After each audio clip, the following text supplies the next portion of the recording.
अरबाब कलम की तरफ से, अरबाब कलम की पूरी टीम की तरफ से आप सबका बहुत शुक्रिया। वो टीम क्या है उसके बारे में मैं बात करूँगा बाद में। सबसे पहले मैं चाहूँगा कि हमारी तकलीफ के जो मेहमान ख़ास हैं, हमारे आपके जाने पहचाने मुहफ़्फ़िज़ नक़ाद और मुदर्रिस डॉक्टर परवेज़ परवारी साहब जो हमारे यहाँ हमारे साथ मौजूद हैं, मुझे और शायर डॉक्टर साहब से गुजारिश है कि तशरीफ़ लाएँ, शायद पर तशरीफ़ रखना।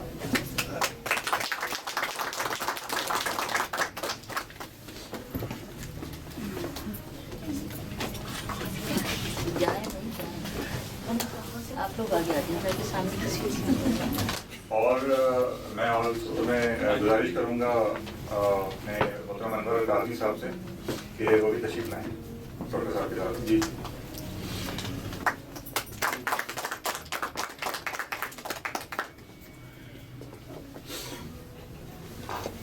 अनवर गाजी साहब जो कि शायर भी हैं और टीम का हिस्सा हैं अरबाब कलम, तो उनको यहाँ बिठाने की वजह ये है कि अब मैं पहले तो खैर पहले कर रहा हूँ कि हमारी तकलीफ का मौका क्या होगा, तो सीधा सा होगा और उसमें थोड़ा सा मैं अरबाब कलम के बारे में मुख्तसर कुछ बात करूँगा। उसके बाद जुनैद वो डॉक्टर परवारी साहब के हवाले से चंद तारुफ़ी कलामात, उसके बाद फिर परवारी साहब की गुफ्तगू और उसके बाद फिर सवाल जवाब। उसमें आप सब लोग की शिरकत जितनी ज़्यादा होगी अच्छा होगा और हमें खुशी होगी। तो और बल्कि जो सवाल जवाब होंगे उसमें उस दौर शुरू से पहले कुछ चंद चीज़ें हम याद दिला देंगे जो कि ज़रूरी होती हैं सवाल जवाब के दौरान याद रखना। हम लोग भूल जाते हैं तो अपने आप को याद दिलाऊंगा, अपने दोस्तों को याद दिलाऊंगा, बाकी आप लोग भी सुन लीजिएगा। तो सबसे पहले ये कि अरबाब कलम क्या है। तो ये जो अरबाब कलम कनाडा है, इसमें यहाँ हम लोगों ने अभी बिल्कुल समझने की नया काम नहीं बल्कि नई तंजीम के तौर पर इसको ऑर्गेनाइज करना शुरू किया है। इसमें हम 4 लोग शामिल हैं हमारी टीम में। इसमें अनवर काज़मी साहब हैं, जुनैद अख्तर हैं, सिकंदर अबुल खैर हैं और मैं हूँ। तो उसमें अनवर काज़मी साहब हमारे जो हैं वो सबसे बुजुर्ग हैं और हम लोगों की हरकतों में नज़र रखने के लिए, तो इसीलिए वो उस वक्त उनको यहाँ बैठे देख रहे हैं।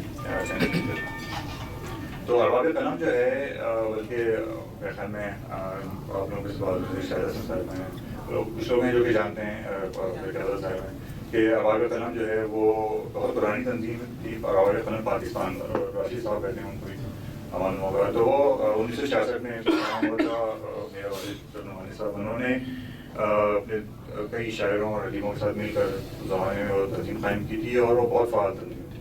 उसकी शाखें पाकिस्तान भर में थी, कई शहरों में थी, और अगर मैं मुबालगा नहीं कर रहा हूँ तो तमाम सूबों में उसकी शाखें थी, जिसकी कई दस्तावेज़ी सबूत मेरे पास भी मौजूद हैं। उसमें ये होता था कि अरबाब कलम के तहत किताबें भी चली, मरतबा अरबाब कलम उसकी एक अखबार बाद में शुरू किया उन्होंने। तो ये अरबाब कलम पाकिस्तान के तहत के ज़ेरे इदारे थे, उसकी शाखें थीं। उनके अलावा मकतबा अरबाब कलम उन्होंने एक ज़ेरी इदारा उसका बनाया, उसके तहत कई किताबें शाये हुई। तो अरबाब कलम के तहत मज़ाक़े होते थे, किताबों की इजरा होता था, मुशायरे होते थे, जश्न रईस, जश्न मजनू, जश्न नदीम, जश्न अखबार वगैरह, काफ़ी बार तंजीम के बहुत प्रोग्राम होते थे और वो होते रहे। लेकिन फिर अभी पिछले समझने के 10 साल से कोई ख़ास उसके तहत काम भी नहीं हुआ जब वो इंतजार के वास्ते। फिर ये कि हम लोगों ने यहाँ पे जो काम किया वो भी बाकायदा किसी बैनर के तहत नहीं, बाकायदा अरबाब कलम कैनेडा के तहत नहीं बल्कि अरबाब कलम के बैनर के साथ में काम किया। 2 किताबों में की अबू की सकीनी उसकी नुमाई में इसका नाम रहा, पिछले दिनों में ख्याल का और उससे पहले मसनवी सर कराची का। अब बाकायदा जो हम लोग इसको जो साथ मिलकर उसको शुरू कर रहे हैं उसका मकसद जो है वो ये है कि सिर्फ़ और सिर्फ ये है कि हम लोग जो संजीदा इल्मी और अदबी महफिलें नक़्द करना और इन्हीं सरगर्मियों का हिस्सा बनना। इसका मतलब ये नहीं कि ऐसा नहीं हो रहा है, टोरंटो में बहुत काम हो रहा है, बहुत अरसे से हो रहा है। हम लोग कोई नई चीज़ नहीं कर रहे हैं, कोई नई चीज़ करने का दावा नहीं कर रहे हैं। समझ लें जैसे शाह साहब ने कहा था कि हम लोग सफ़र हैं, हमें नामों से ना पहचान, कल और किसी नाम से आ जाएंगे हम लोग। तो हम लोग जो है वो उसी कारवां का हिस्सा हैं, सब लोग अपनी जगह काम कर रहे हैं। इल्मी काम, अदबी काम जितना भी हो उसको आप ये नहीं कह सकते कि बहुत है, ये ज़्यादा है। تو اس میں ہمیشہ گنجائش ہوتی ہے جتنا ہو ہے. تو ہم لوگ اسی کاروان کا حصہ ہیں, اسی میں اپنے حصے کا اپنا حصہ ڈال رہے ہیں اور ڈالتے رہیں گے اسی طرح. اور یہ جو چھوٹی سی محفل آپ نے دیکھا کم لوگ ہیں اور زیادہ تکلفات آپ کو نظر نہیں آ رہے, تو یہی اراگا کرم کینیڈا کا جو ہم لوگوں کا جو ارادہ ہے وہ یہ ہے کہ اسی طرح ہم لوگ چھوٹے چھوٹے پروگرام کریں گے اور ہم سے بھی یہ کریں گے کہ جہاں جہاں دیکھیں گے اچھا یہ کام بھی ہو سکتا ہے تو ہم نے وہ کام کر لیا. اس میں کوئی مقابلہ نہیں ہے, اس میں کوئی ہم کوئی نیا جھنڈا نیا کام کرنے کا دعویٰ نہیں کر رہے کہ جھنڈا لیے کر رہے ہیں کہ ہم جو کام کریں وہ کوئی نہیں کرتا, ایسا کچھ نہیں ہے. یہاں پہ ہر طرح کی تقاریب ہو رہی ہیں اور ہوتی رہیں گی اور ہم اس میں شامل ہوتے رہیں گے اور آپ سب لوگوں کے تعاون کے ساتھ تعاون سے ہم لوگ آگے بڑھیں گے اور ان شاء اللہ کام چلتا رہے گا.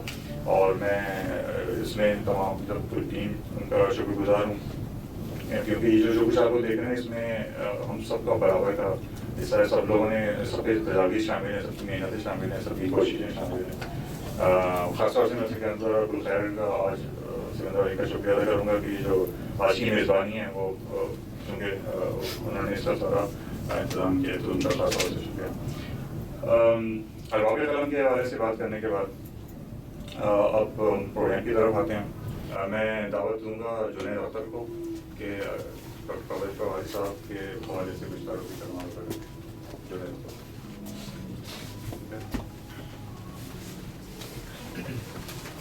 السلام علیکم. یہ فیصل نے کہا کہ پروگرام کا پہلا حصہ, پہلے حصے مراد آج کا سارا, مطلب اس پروگرام میں 2 حصے نہیں ہوں گے, ایک ہی حصہ رہے گا.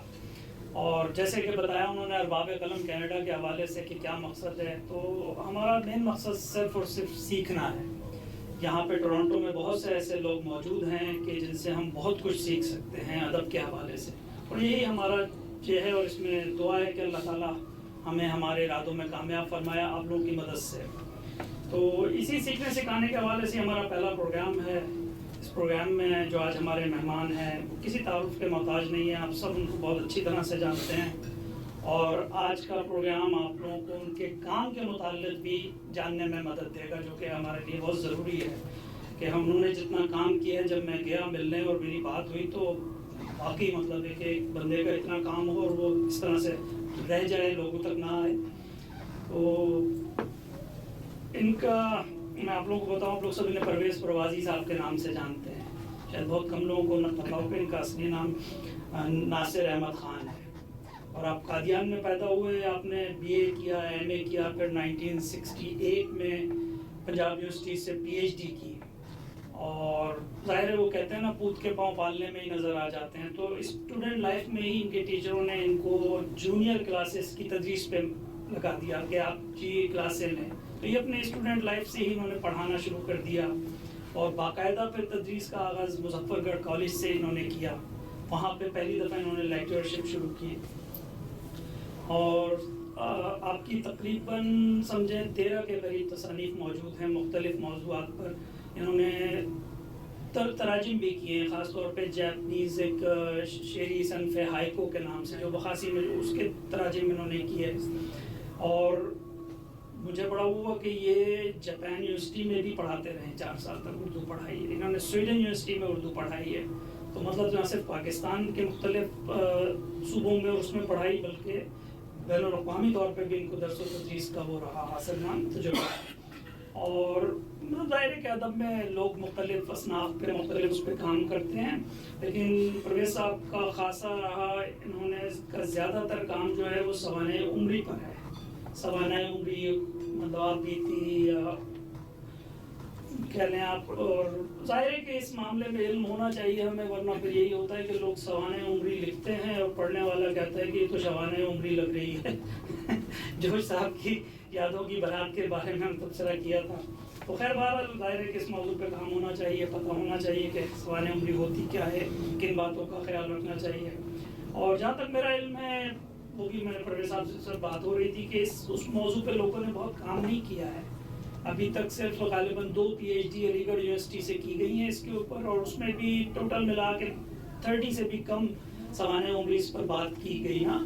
تو لوگوں نے اس پہ زیادہ لکھا نہیں ہے. اور خود پرویز صاحب نے تنہا 350 کے قریب سوانح عمریوں پر کام کیا ہے. مطلب 2 PhD لیول پہ 30 اور ایک انہوں نے صرف 350 کے قریب سوانح عمری پہ کام کیا ہے نا. تو اور میں سمجھتا ہوں کہ مطلب سوانح عمری جو ہے ایک ایسا مطلب ادب کا پارٹ ہے کہ جس سے ہمیں نہ صرف یہ کہ بہت سی چیزیں جاننے کو ملتی ہیں, ہم اس میں تاریخ بھی ہمیں ملتی ہے, ہمیں اس میں انسانی رویوں کے بھی جھلک نظر آتی ہے, ہمیں اس میں معاشرے کے اور ادوار کے پس منظر بھی اور فیوچر بھی نظر آ رہا ہوتا ہے کہ ایک شخص مطلب کس طرح سے دیکھ رہا ہے کہ آگے کیا ہوگا. انہوں نے اس حوالے سے ساری معلومات. اور دوسرے سب سے بڑا جو ایک سوانح عمری یا بیتی کا فائدہ کہہ لیں وہ یہ ہے کہ ایک شخص کا تجربہ نئی نسل تک منتقل ہوتا ہے. ایک شخص نے جو کچھ سیکھا, جو اس کو قلم بند کر کے وہ اگلی نسل تک پہنچاتا ہے. تو یہی اسی سلسلے کی یہ کڑی ہے ہماری. انشاءاللہ یقیناً آج کے پروگرام میں ہم بہت کچھ سیکھیں گے اور مجھے پوری امید ہے کہ یہ ایک کامیاب پروگرام ہوگا آپ سب کے تعاون سے. تو پرویز پروازی صاحب اور ہم لوگ ایک دو چیزوں کی وضاحت کر دوں کامنٹ کے حوالے سے. ایک تو یہ ہے کہ اس میں آپ لوگوں کو کچھ لوازمات کی کمی اگر نظر آئے تو دوسرا یہ ہے کہ جیسے ابھی دو حصوں کی بات ہوئی تو یہاں پروگرام کے 2 حصوں سے مراد یہ کہ پہلے حصے میں ہم فوازی صاحب کریں گے, دوسرا حصہ جو ہے اس میں سوال جواب کا جو دور ہے وہ پھر وہ ہمارا آخری دور ہوگا اور پھر اس کے بعد چائے وغیرہ وغیرہ کے ساتھ چائے اور وغیرہ تو ان شاء اللہ. تو ڈاکٹر پرویز فوازی صاحب کے حوالے سے جنید نے بات کی. فوازی صاحب کا ادبی دنیا میں نام اور نام بہت جانا پہچانا ہے اور تنقید کے حوالے سے بھی اور تحقیق کے حوالے سے بھی اور تدریس کے حوالے سے بھی بھی بتایا کہ پڑھایا ہے, لیکن تنقید کے حوالے سے بلکہ بعض جو متنازع معاملات رہے ہیں تنقید کے حوالے سے وہ سوال جواب بھی ہو سکتا ہے. مجھے نہیں معلوم کیا اس میں کوئی موقع ملتا ہے, لیکن بڑی دلچسپ اور بہت دلچسپ باتیں نہیں ہیں اس میں فقیر فاروقی صاحب کے حوالے سے دوسرے لوگوں کے حوالے سے. تو تحقیق, تنقید, ترجمہ اور شاعری ڈاکٹر پرویز فوازی صاحب. خواتین و حضرات, میں آپ کا شکر گزار ہوں کہ آپ میری عزت افزائی کے لیے یہاں تشریف لائے.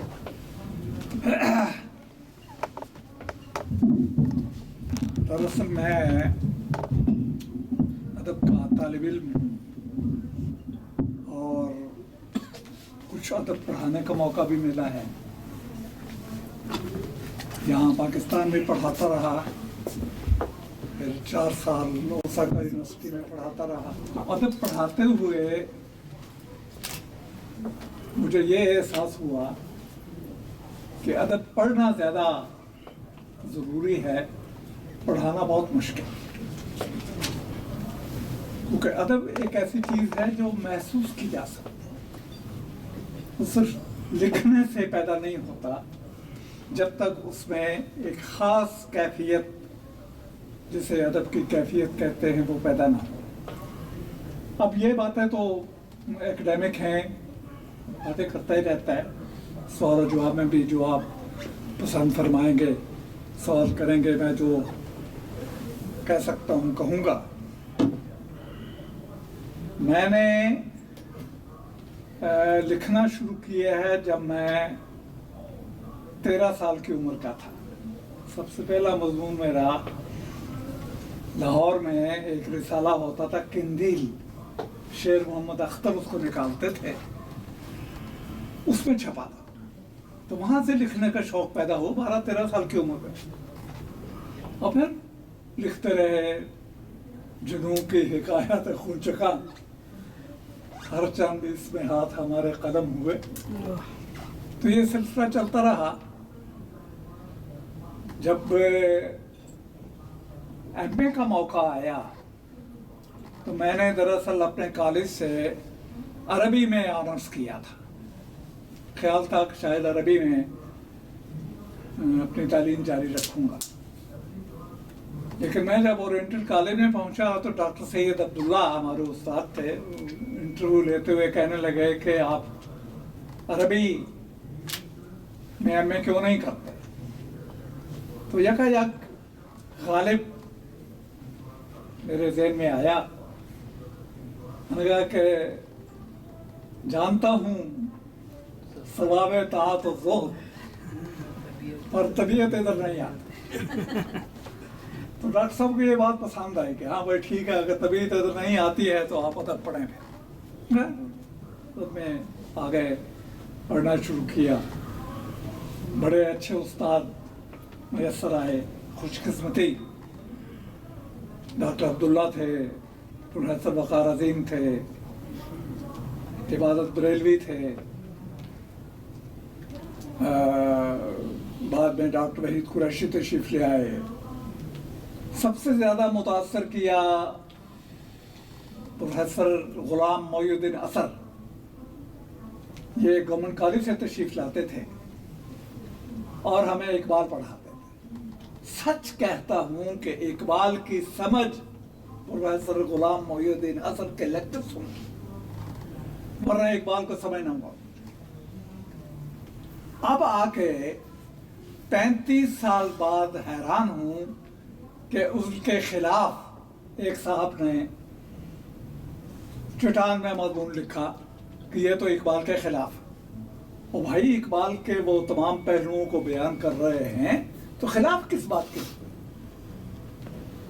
लेकिन इतना इस पे शोर मचा के शोरिश काश्मीरी साहब ने उठा के एडिटोरियल लिख मारा और मोइनुद्दीन असर साहब का तबादला गवर्नमेंट कॉलेज लाहौर से इंटर कॉलेज बहावल नगर में कर।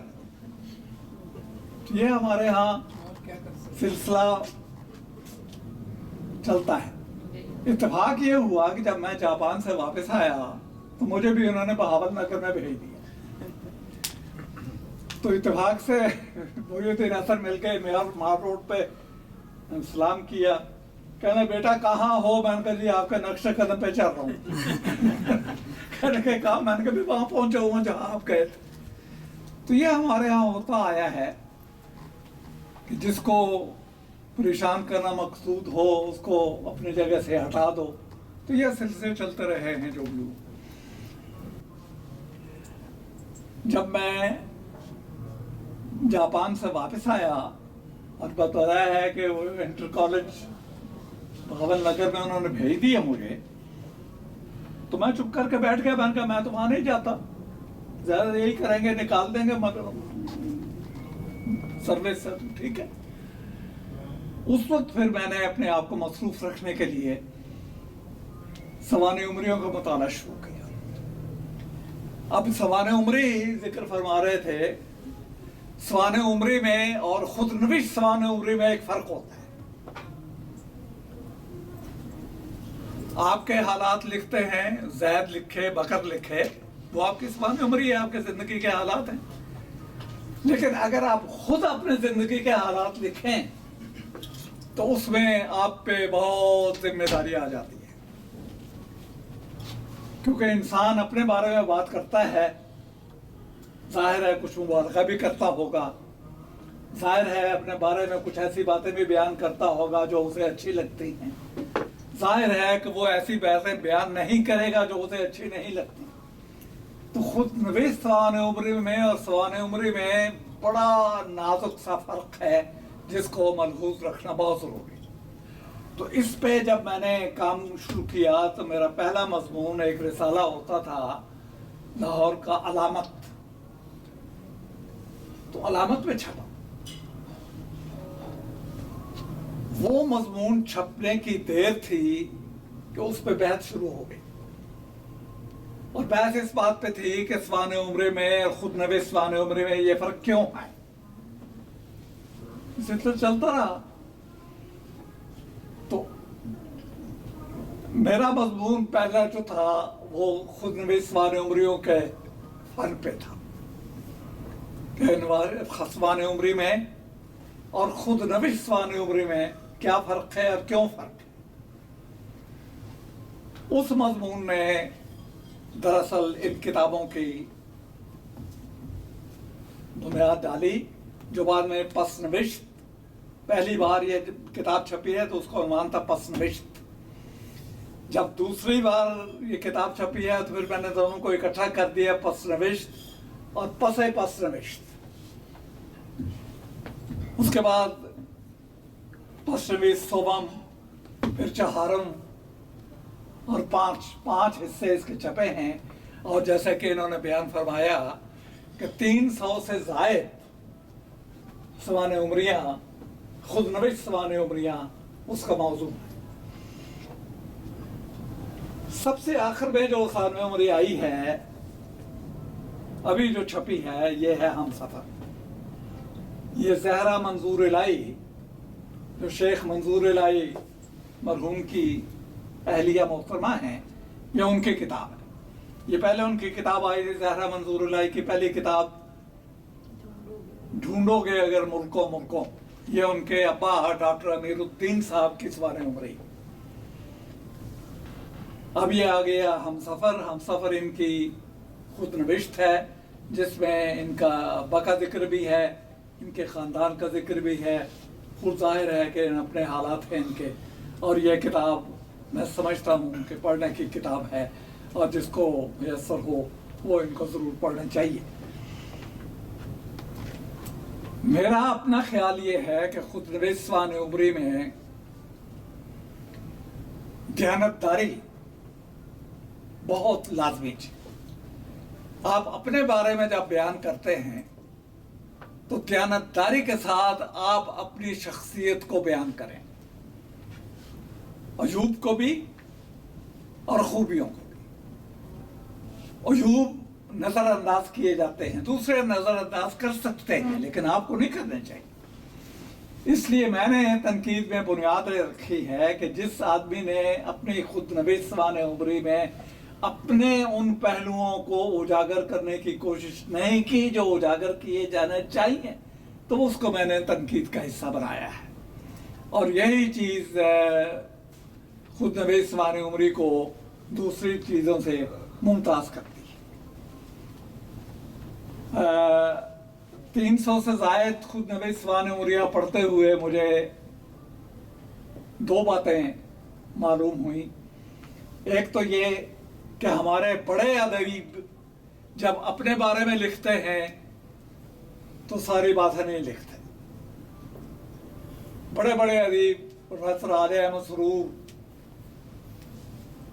پھر ہمارے اپنے پاکستان کے بڑے بڑے ادیب ڈاکٹر عبادت بریلوی، ہمارے اپنے پاکستان کے بہت بڑے بڑے ادیبوں میں سے جو اشفاق احمد، یہ سب لوگ اپنی سوانح عمری بھی خود نوشت سوانح عمری میں بعض ایسے مقامات پر ٹھٹک جاتے ہیں بیان کرتے ہوئے جہاں انہیں ٹھٹکنا نہیں چاہیے. تو یہ میرے اپنے خیالات ہیں جو میں نے ان لوگوں کی سوانح عمریاں پڑھنے کے بعد قائم کیے ہیں. غلط بھی ہو سکتے ہیں، اگر آپ اس میں اختلاف کریں تو آپ کو اختلاف کرنے کا حق ہے، اور ہر ایک کو اپنی بات بیان کرنے کا سلیقہ ہونا چاہیے. وہ جو کہا تھا انہوں نے کہ بات کرنے کا سلیقہ نہیں نادانوں کو، تو جو لکھتا ہے اپنے بارے میں وہ تو نادان نہیں ہے. وہ اپنے آپ کو نادان سمجھتا ہو تو کبھی نہ لکھے. اس لیے خود نوشت سوانح عمری لکھتے ہوئے دیانتداری اور اپنی ذات کو صحیح رنگ میں پیش کرنے کی جرت اگر ہے تو پھر تو ٹھیک ہے، اور اگر نہیں ہے تو آپ کی خود نوشت سوانح عمری میں اور کسی دوسرے کی لکھی ہوئی داستان میں کوئی فرق نہیں ہے. تو یہ بہرحال میرے وہ ہیں خیالات ہیں اس کے بارے میں. یہ کتاب میں پروفیسر سید وقار عظیم کے بارے میں دکھانے کے لیے اس لیے لے آیا ہوں کہ جب میں نے ان کو بتایا کہ میں وقار عظیم صاحب کا شاگرد ہوں تو کہنے لگے کون سا وقار عظیم، وہ ٹی وی والا؟ تو میں ان کو بھرے ہاتھ میں کسی ٹی وی والے وقار عظیم کی بات نہیں کر رہا ہوں، میں پروفیسر وقار عظیم کی بات کر رہا ہوں. اور اس لیے میں لایا ہوں کہ یہ ان کے بیٹے اختر وقار عظیم نے ان کی شخصیت کے بارے میں جو مضمون لکھے گئے ہیں، اس میں ایک مضمون میرا بھی شامل ہے. وہ یہ میرے استاد پروفیسر سید وقار عظیم مرحوم تھے. یہ کوئی چھوٹا موٹا آدمی نہیں تھا. وقار عظیم ہمارے افسانوی ادب کا بہت بڑا نام ہے، اور افسانے کی تنقید ان کا نام لیے بغیر مکمل نہیں ہوتی. یہ میری گزارشات تھیں. اب اس سلسلے میں آپ جو इरशाद फरमाना चाहें, इरशाद फरमाए, मैं सवाल करें, मैं जवाब देने को तैयार हूँ, जो मैं कह सकूँ कहूँगा। सैयद वक़ार अज़ीम मरहूम थे, ये कोई छोटा मोटा आदमी नहीं था। वक़ार अज़ीम हमारे अफसानवी अदब का बहुत बड़ा नाम है, और अफसाने की तनकीद इनका नाम लिए बगैर मुकम्मल नहीं होती। तो ये मेरी गुजारिशात थी। अब इस सिलसिले में आप जो इरशाद फरमाना चाहें, इरशाद फरमाए, मैं सवाल करें, मैं जवाब देने को तैयार हूँ, जो मैं कह सकूँ कहूँगा।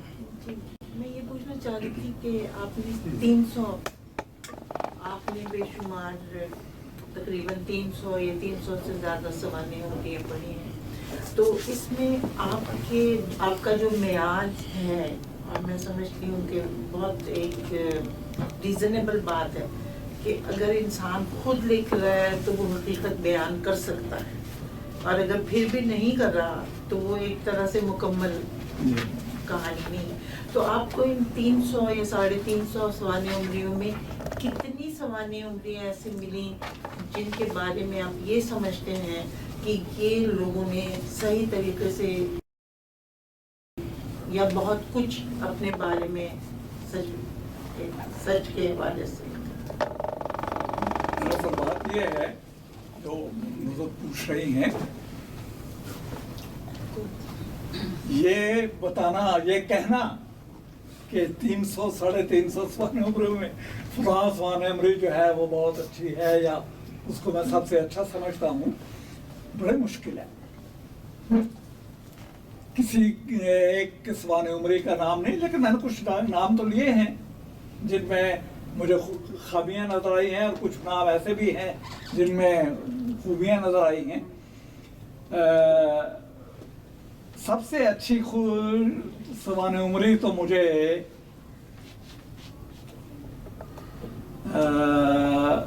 शेख मंजूर इलाही की लगी। ये ज़हरा मंजूर इलाही को जो मियाँ थे, ये सिविल सर्वेंट थे और अदीब भी थे, लेकिन इनके अदीब होने की हैसियत, इनके सिविल सर्वेंट होने की हैसियत से बहुत आगे गुजर गई। हालांकि किताब इनकी सिर्फ एक छपी। तो कोई एक शख्स अगर एक किताब लिख के भी अपना नाम इस तरह पैदा करता है तो उसमें जो खूबी है वो जाहिर है पढ़ने वालों को तो मालूम होनी चाहिए ना, होती है। इसलिए मैं तो कहता हूँ कि जिसको भी मैसर हो वो कम से कम शेख मंजूर इलाही साहब की सवाने उम्री जो है, खुद नवी सवाने जो है, उसको जरूर पढ़ने की चीज़ है।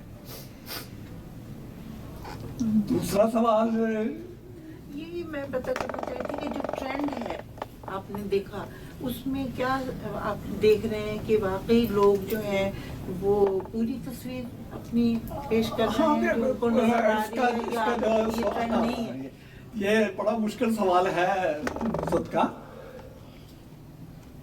ज्यादातर सवाने उम्रियों में मेरा अपना ख्याल ये है कि ज्यादातर सवाने उम्रियों में लोगों ने अपने साथ इंसाफ नहीं किया, और इसमें बड़े बड़े हमारे अदीब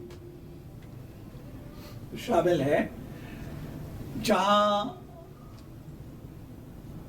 मसलन वज़ीर आज़म का नाम आ जाता है, उनकी सवाने उम्री पे जितने मजमून लिखे गए हैं उनके खिलाफ 35 के करीब मजमून एक सवाने उम्री के खिलाफ, उसे वज़ीर आज़म की सवाने उम्री, और उसमें सबसे बड़ी दलील ये दी है कि ये बहुत बड़ा जिम्मेदार है और इस जिम्मेदार होते हुए अपने आप को बहुत बड़ा बनाने की कोशिश की। हालांकि उसके सारे सवाने उम्र में कहीं उसके जिम्मेदार होने का जिक्र आता ही नहीं। तो ये सोच कर कि ये बहुत बड़ा लैंडलॉर्ड है, इसने ये लिखा होगा, और भाई पहले किताब पढ़ लो, उसके बाद जो आपने उस पर तनकीद करनी है वो करें। तो ये भी एक ट्रेंड हमारे यहाँ रहा है कि लोगों की शख्सियत के बारे में जो आप बात सुने उसको आप बगैर पढ़े या उससे तस्दीक किए उसको बयान करें। ये मेरा अपना तासुर है कि अक्सर सवाने उम्रियों में ये तासुर जो है वो उनके बारे में गलत है कि उन्होंने जो लिखा है वो बिल्कुल सही है। साहब उन्होंने बिल्कुल सही नहीं लिखा और अपने शख्सियत के पहलुओं को, बात पहलुओं को छुपाने की कोशिश की है। और ये सुकम जो है वो 1-2 में नहीं है, बहुत सिसवाने उम्र में है। अब 300 में से एक हवाला देना तो मुश्किल है, किताब पढ़ी जा सकती है, उसमें आपको पता चल जाएगा।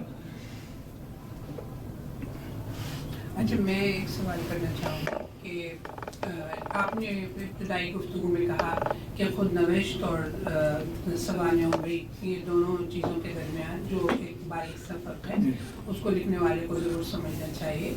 तो जब कोई शख्स अपने बारे में सब कुछ लिखना चाहता है, क्योंकि मैं समझती हूँ कि बहैसियत इंसान जब वो कोई अदीब या राइटर या अहले कलम जब पूरी ज़िंदगी का एक सफ़र लर्निंग का तय करता है, एक खुदागही का सफ़र तय करता है, तो बहुत से मोड़ आते हैं उसकी ज़िंदगी में, बहुत सी नेगेटिव चीज़ें पॉजिटिव साथ साथ चलती हैं। तो अब सवाल ये पैदा होता है कि अगर जिन लोगों ने लिख दिया, और वो शायद चंद ही होंगे जिन्होंने सारा सच लिख दिया, तो उससे उनकी शख्सियत को नुकसान पहुंचा या आपके ख्याल में फ़ायदा पहुंचा? और गालिबन अपने आप को इस नुकसान से बचाने के लिए लोग एहतियात बरतते हैं, कुछ बातें बताते हैं और कुछ नहीं, तो वो फिर अदब से यानी नाइंसाफ़ी हो जाती है। तो आप इसको किस नज़र से देखते हैं? मेरा अपना ख्याल ये है कि जो बात आदमी छुपाता है,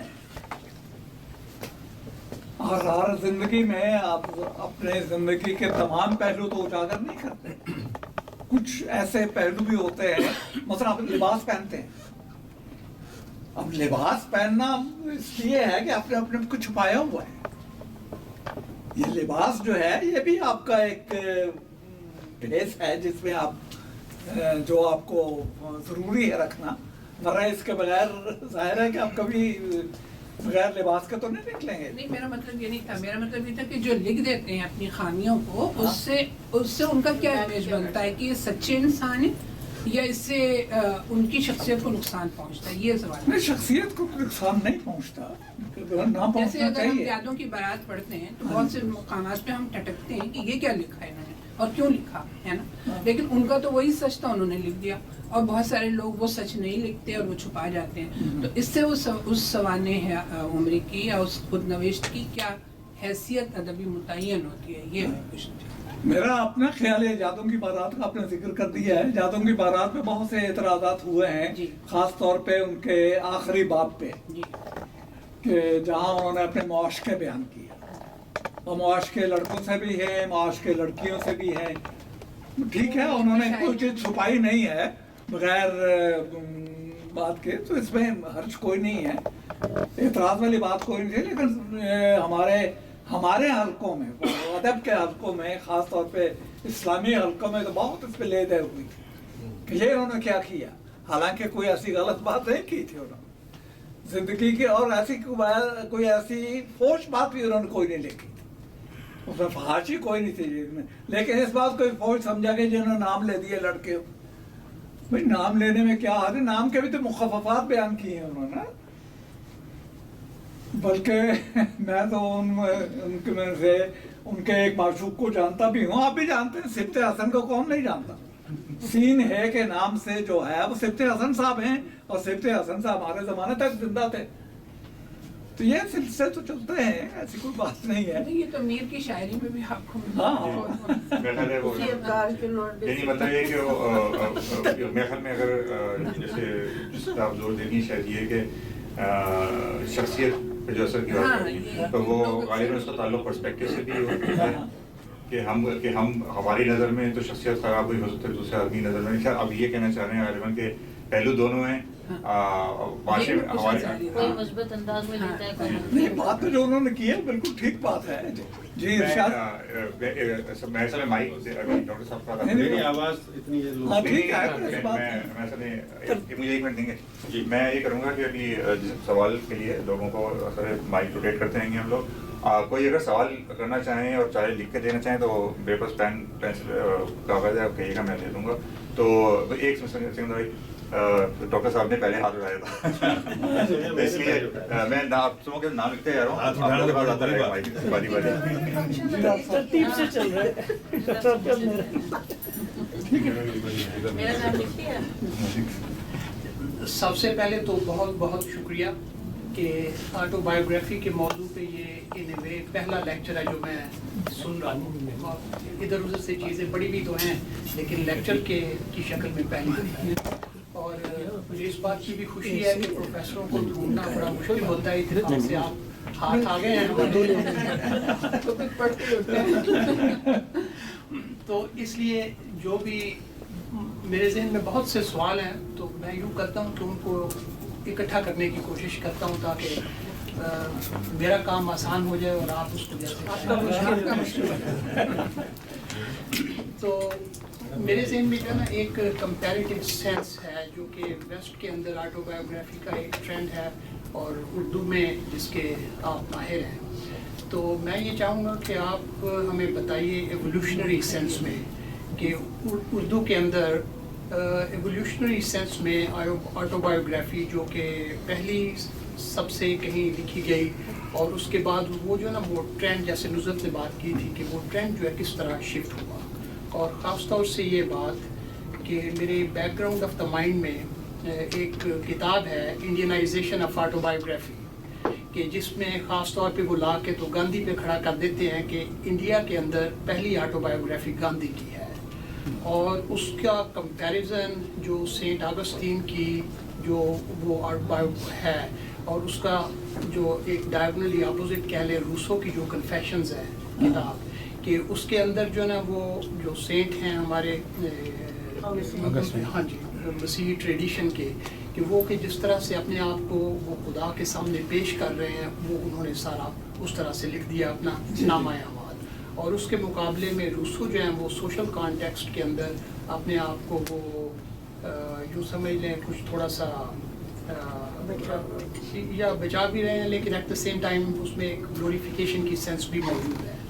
تو یہ جو آپ نے بات کی تھی کہ بالکل جو ہے نا وہ سیدھا بالکل جو بھی ایمانداری کے ساتھ لکھیں تو وہ گلوریفیکیشن سے بچ کے اور صحیح طرح سے لیکن ہیگیلین سینس کے اندر جب بھی کوئی آدمی لکھتا ہے کیونکہ آٹو بایوگرافی ہے تو تاریخ ہی تو تاریخ میں یہ کہ جو ایک فیکٹس کی تاریخ ہے اور اس کا جو ریفلیکٹیو کانٹینٹ جو کہ سیکنڈ سٹیج آف ہسٹری ہے آٹو بایوگرافی کے اندر وہ ریفلیکٹیو سٹیج جو ہے اردو میں کس طرح سے ڈیولپ ہوئی ہے تو اس کے بارے میں آپ ذرا. آپ نے روسو کا نام لے دیا ہے. روسو کے جو اعترافات ہیں کنفیشن اس میں یہ ساری چیزیں موجود ہیں اس میں یہ کوئی چھپائی نہیں ہے بات. اسی وجہ سے روسو کی جو خود نویس سوانح عمری ہے اس کو ہمارے سوانح عمریوں کے فن میں بنیادی حیثیت دی جاتی ہے. اس نے دو باتوں کا خیال رکھا ہے. پہلی بات اس نے یہ کی ہے کہ جو کچھ اس نے محسوس کیا ہے اس نے اس کو چھپایا نہیں, اپنے جذبات کو چھپانے کی کوشش نہیں کی اور نہ اس نے اپنے حالات کو چھپانے کی کوشش کی. تو دونوں چیزوں کو جذبات کو اور حالات کو اگر نہ چھپایا جائے تو جو صورت پیدا ہوتی ہے وہ دوسروں کے اعترافات ہیں کنفیشنز. تو کنفیشنز اس لحاظ سے بڑی مستند سوانح عمری ہے اور وہی بنیاد بنتی ہے ہمارے خود نویس سوانح عمریوں کی. اسی کو دیکھ کے ہمارے ہاں سب سے پہلے جو خود سوانح عمری شائع ہوئی تھی اتفاق سے میرا خیال ہے میں نے اس کے شاید ذکر بھی کیا ہے دیباچے میں.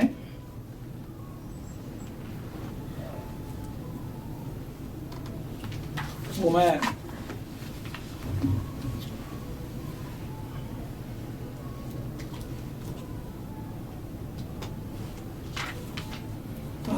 نہیں اس میں نہیں ہے, میرا خیال ہے مضمون میں تھا وہ اس میں سے شاید ایڈٹ کر دیا میں نے کتاب چھاپتے ہوئے. میں نے اس میں یہ بیان کیا تھا کہ روسو کا ذکر کرتے ہوئے کہ روسو نے جو اصول ہمارے لیے خود نویس سوانح عمری کے لیے مقرر کر دیے ہیں وہ کیا ہیں. ایک بات اس میں یہ تھی کہ جب آپ اپنے جذبات کو بیان کر رہے ہوں تو جذباتی نہ ہو. یہ بہت ضروری بات ہے کہ آپ اپنے تنفر کا اظہار، نفرت کا اظہار یا اپنی محبت کا اظہار ایک دائرے میں رہ کر کریں، اس دائرے سے باہر نہ جائیں. ہمارے ہاں اکثر لوگ اپنے خود نویس سوانح لکھتے ہوئے ان دائروں میں نہیں رہے، اور اس میں بڑے بڑے ہمارے لکھنے والے شامل ہیں جن کا میں نام اس وقت ایسے نہیں لے سکتا، نہ لینا چاہیے. یہ خود آپ کو پڑھنے والوں کو جوش ملی جی آبادی روبین. اسی کیٹیگری میں آتے ہیں. جی میں نے کہا پھر یہ اسی کیٹیگری میں آئیں گے جوش ملی آبادی بھی، جنہوں نے جذبات کا خیال نہیں رکھا، بیلنس نہیں رکھا جذبات کا. نہیں، جوش صاحب نے تو جو بات لکھی ہے وہ صحیح سمجھ کے لکھی ہے. انہوں نے کوئی وہ جیسے نے کہا کہ اس میں کوئی فحاشی نہیں ہے، حالانکہ الزام فحاشی کا ہے. ہم تو اس بات کو ہی فحاشی کہہ دیتے ہیں کہ جو لڑکے سے عشق کر رہا ہے، یہ کون سی فحاشی ہے؟ لیکن وہ تو یہ سلسلہ جوش صاحب کے ساتھ چلا ہے. یہ میں ایسا تو نہیں ہے کہ ہم لوگ ریلیجس مورل ویلیوز جو ہیں جی ان کے حوالے سے ادب کو جانچنے لگ جاتے ہیں. ہاں جی، اس وجہ سے یہ والی بات پیدا ہوتی ہے کہ یہ فحاشی ہے یا یہ فحاشی نہیں، اس کو آبجیکٹیولی نہیں دیکھ پاتے. ہاں یہ تو کیونکہ اگر آبجیکٹیولی آپ اسے دیکھیں صرف ادب تارا سمجھ کے تو وہ فحاشی نظر آئے نہیں گی. رہتی. لیکن اگر آپ اس مورل ویلیو کے حوالے سے دیکھنا شروع کر دیں تو کفر اور فحاشی اور یہ ساری چیزیں الزامات اس وقت لگیں گے. جب اپنے مارل ویلیو کا ہے نا، یہ مارل ویلیو نہیں ہے نا، یہ ہمارے بنائے ہوئے اپنے ریالٹی تو سوسائٹی کی بنی ہوئی چیز ہے نا، ہاں. اور ڈفرینٹ بھی ہے ہر سوسائٹی میں. سوسائٹی میں اسے کہہ نہیں کہہ سکتی. کیا ہے گا؟ جی روبین. نہیں وہ ان کا سوال لے لیں، میں اپنا سوال. اصل میں یہ سوال کروں گا اور آپ کہیں کہ بالکل ہی میں نے جو ہے جی کوئی میری جو ہے وہ اس معاملے میں کوئی آپ فکر نہ کریں، آپ خود بھی کریں. پڑھائی نہیں ہے، کوئی سوال چھوٹا بڑا نہیں میرا ہوگا. ایکسپیرینس نہیں ہے. جی. لیکن جو چیز مجھے سمجھ میں آتی ہے ایز عام انسان کے طور پہ، میں اس لیے سوال کر رہا ہوں. 2 سوال ہیں میرے. پہلا سوال یہ ہے کہ جب کسی شخص کے بارے میں کہا جاتا ہے کہ اس نے اپنی سوانح لکھی ہے، تو ہم اس کے رتبے کے اعتبار سے، اس کے ایکسپیرینس کے اعتبار سے، جس جگہ اس نے سینسٹیو ایریاز میں کام کیا ہے، ہماری ایک ایکسپیکٹیشن بن جاتی ہے کہ وہاں سے کچھ ایسی باتیں ہمیں پتہ چلیں گی جو عام طور پہ نہیں بتائی گئی ہیں.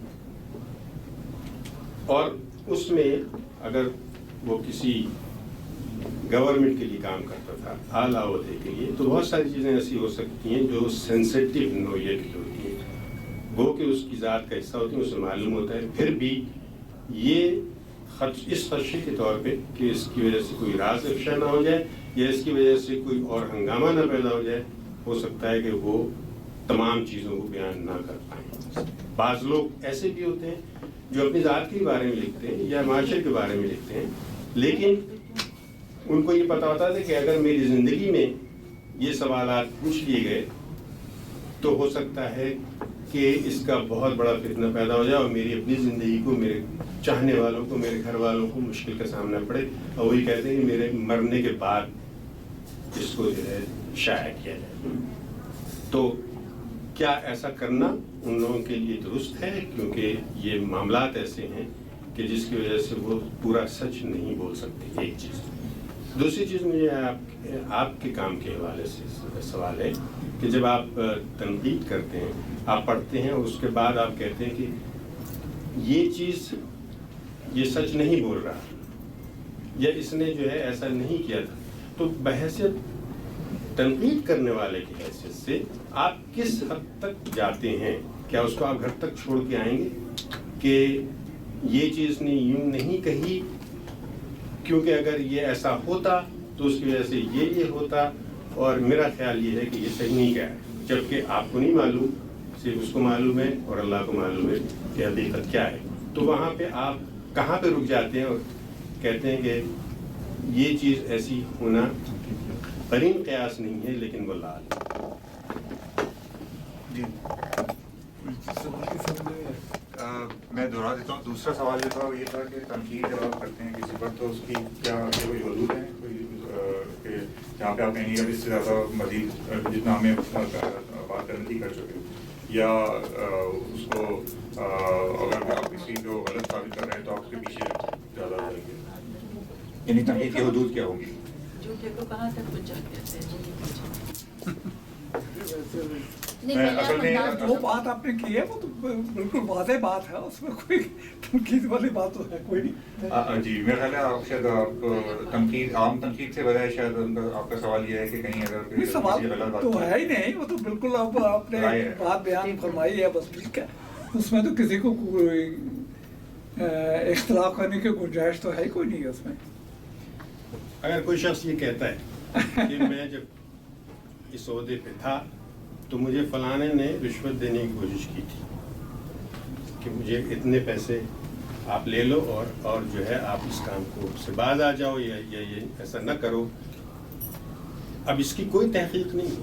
اچھا میں سمجھ گیا آپ کا سوال. اب آپ اگر اس کی بحثیت تنقید نکال وہ اس کو یہ لے لیں کہ اس شخص کو ایسا اس کا یہ کہنا جھوٹ ہے یا قرین قیاس نہیں ہے. اصل میں یہ کہنا ہی چاہ رہے ہیں جی وہ کہنا کہ میرا مطلب یہ میں سمجھ رہی ہوں کہ وہ کہہ رہے ہیں کہ جیسے آپ بحیثیت تنقید نگار یا بحیثیت دانشور جب کسی پر کام کر رہے ہوتے ہیں تو آپ یہ کیسے اندازہ لگاتے ہیں کہ یہ جھوٹ بول رہا ہے, یہاں پر اس شخص نے یہاں پہ جھوٹ بولا ہے, یہ اندازہ آپ کیسے لگاتے ہیں؟ یہ اس کی کتاب پڑھنے سے اندازہ ہوتا ہے نا. جی یہی وہ پوچھنا چاہ رہے ہیں کہ اور اگر آپ کسی کے بارے میں پڑھ رہے ہیں اور اس نے اپنی زندگی کے بارے میں کچھ حقائق بیان کیے ہیں کچھ بیان نہیں کیے تو کچھ ایسے حقائق ہوتے ہیں جو بتا دیتے ہیں کہ بیات اس نے بیان نہیں کی, یہ بیان کرنی چاہیے تھی اور وہ اسے نظر انداز کر گیا ہے. تو یہ تو پڑھنے سے اندازہ ہوتا ہے, یہ اسلوب کی بات ہوتی ہے, جس کے اسلوب میں یہ توازن ہو وہ اس کی سوانح عمری زیادہ اچھی ثابت ہوتی ہے اور پڑھنے میں بھی دلچسپ ہوتی ہے. پروفیسر صاحب کوئی مثال دیں گے تاکہ بات زیادہ سمجھ میں آ جائے؟ ایزیلی اویلیبل دینے کے لیے تو کسی ایک سوانح عمری کی مثال دینا سوال ہے کہ اگر آپ نے بھی پڑھی ہو پھر تو ٹھیک ہے نا, اگر میں اس میں سے مثال دوں اور آپ نے وہ نہ پڑھی ہو تو آپ کے لیے بیکار ہے مثال. جو زیادہ سوانح عمریاں مشہور ہوئی ہیں یا بدنام ہوئی ہیں وہی جوہر صاحب کی ہے زیادہ, تو جوہر صاحب کی مثال دی جا سکتی ہے, اس میں ان کی جو سوال ہے وہ بھی آ جاتا ہے, جو میں بات کہہ رہا ہوں وہ بھی آ جاتی ہے. تو سوال تو اس سوانح عمری کا ہے جو آپ نے پڑھی ہوئی ہے, یا تو آپ کہیں کہ میں نے فلاں سوانح عمری پر آپ نام لیں اور اگر میں نے پڑھی ہو میں نے ذکر کیا ہو تو میں اس کے بارے میں عرض کر سکتا ہوں, ورنہ تو مشکل ہے نا کرنا. جی میرا سوال یہ ہے کہ آپ مولانا ابوالکلام آزاد کی انڈیا مینس فریڈم کو یا شہاب صاحب کی شہاب نامے کو کس کیٹیگری میں لائیں گے؟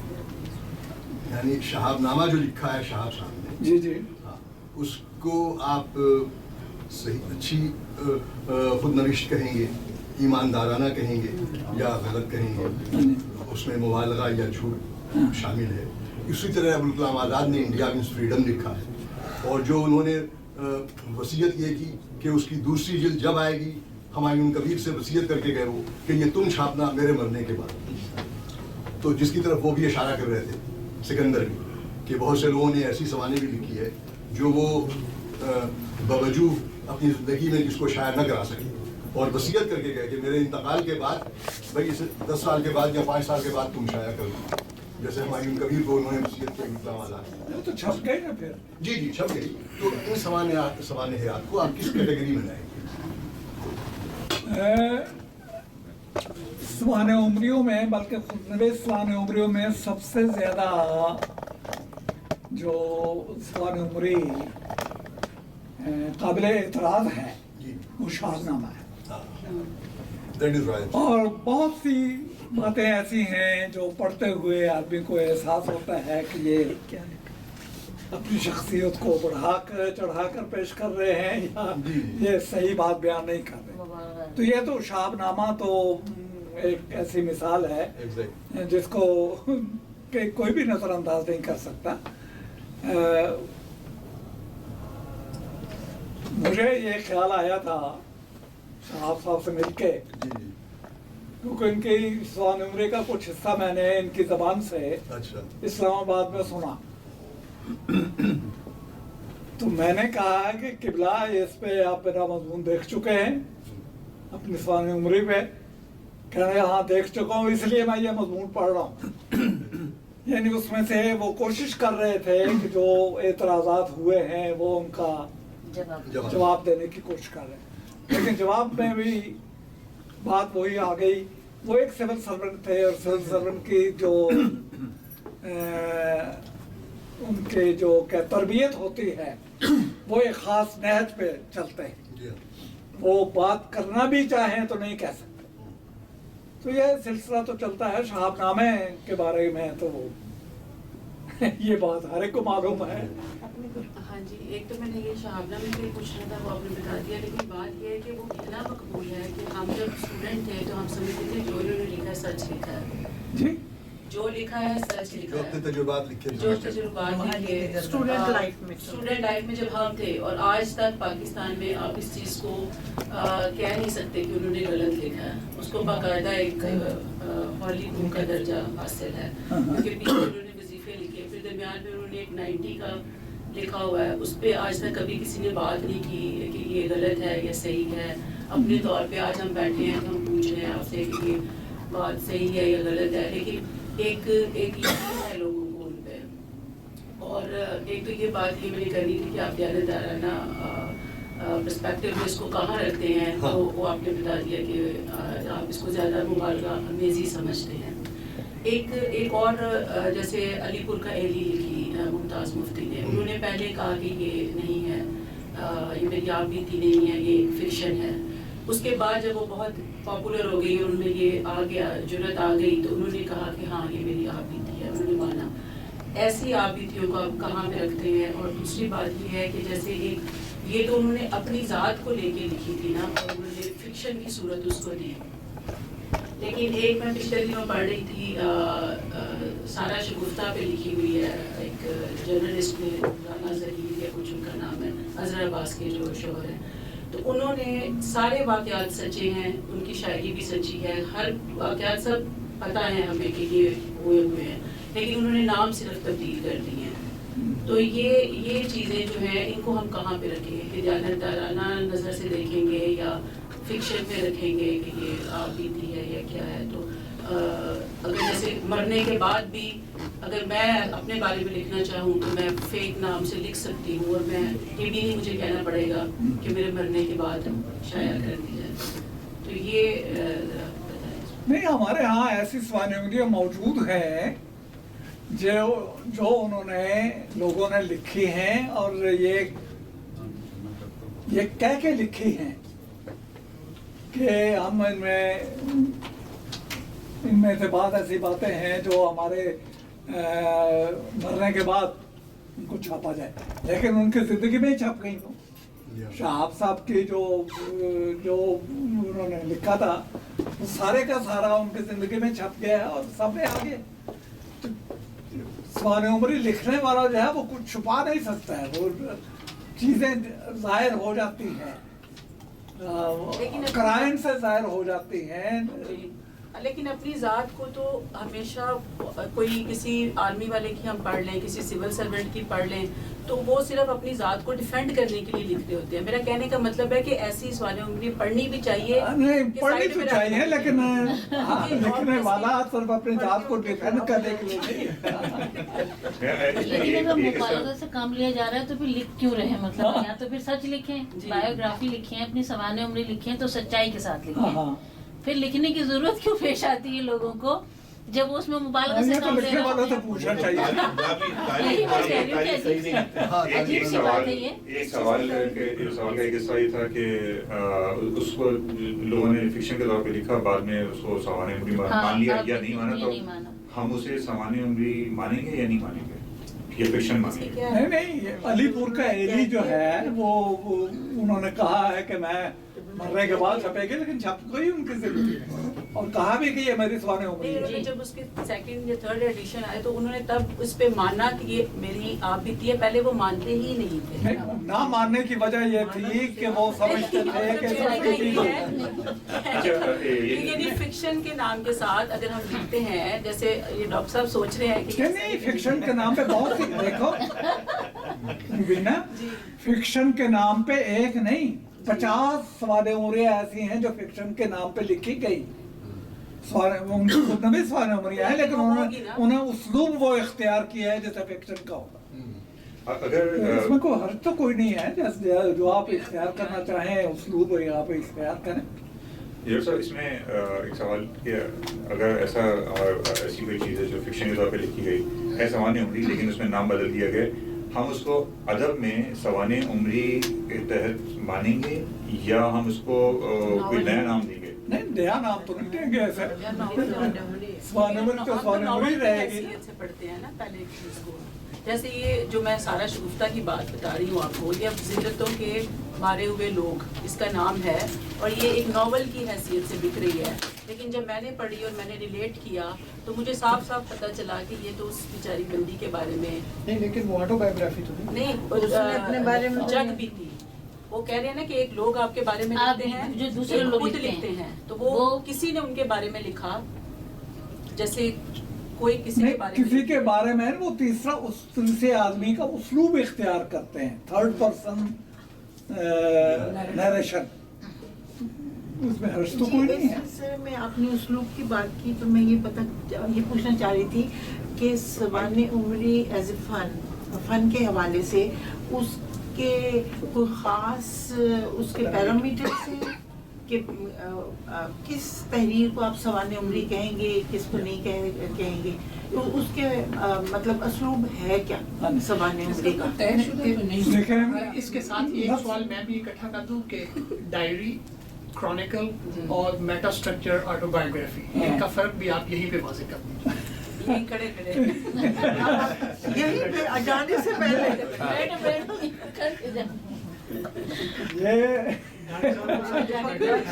ये बहुत सवाल है, इतना आसान सवाल नहीं है। दरअसल बात यह है कि जब आदमी अपने जिंदगी के हालात बयान करता है तो उसके सामने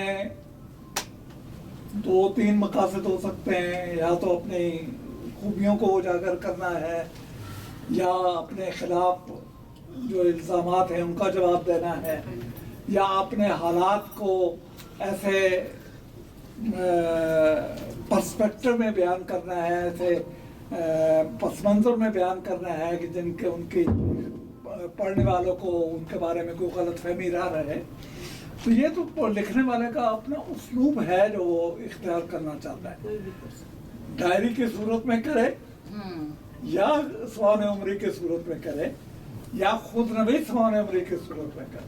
ये तीनों उसलूब हैं जो अपने आप को अपने इजहार के लिए, अपनी ज़ात के इजहार के लिए। डॉक्टर साहब, क्या ऐसा भी हो सकता है कि कोई इंसान कंट्रोवर्शियल गुफ्तगू जान के, मतलब उसमें जान के ऐसा लिखे पॉपुलैरिटी के लिए, लोगों को अपनी तरफ मुतवज्जह करने के लिए बहुत सारी ऐसी बातें लिखते हैं, या किसी भी टॉपिक पे कुछ अगर लिखना चाहे वो बोल रहे हैं अपने लिए, लेकिन अगर उसके अंदर वो कंट्रोवर्शियल सी गुफ्तगू कर दे कि लोग अट्रैक्ट हों और पढ़ें, तो क्या वो भी एक तरह से मुबालगा है? वो तो उसलूब में शामिल हो गया ना, किसी ने मुबालगे से काम लिया, किसी ने सच्चाई से काम लिया, तो वो तो जब उसका तज़किया किया जाएगा। मैं समझती हूँ डॉक्टर साहब, एक सवाल में बुनियादी मेरे जहन में अभी आया है, आज 8 मार्च है और वुमेंस डे है, तो क्या आपने 300 सवाने उम्रियों में किसी खातून की कोई खुद नवेश के सवाने पे भी कोई बात की है? हाँ, ये मैं पूछना चाह रही थी कि आपने किन सवाने उम्रियों को काबिल ज़िक्र समझा और किनको डिस्कस किया?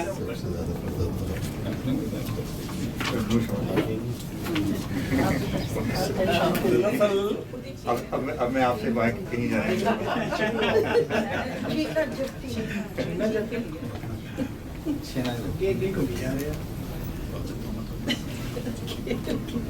अब ये मेरे सामने जो साने उम्रियों की फहरिस्त है 350 350 खवातीन शामिल है ना? कितनी बहुत सी खवातीन हैं इनमें।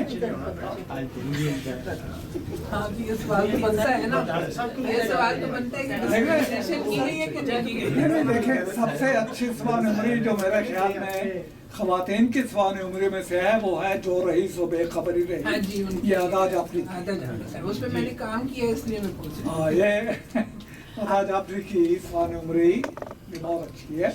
फिर किशोर नाहिद की है बुरी औरत की कथा। फिर आगे बेशुमार और खवातीन के नाम आ रहे हैं। हमीदा सालिम की है शोरिश दौरा।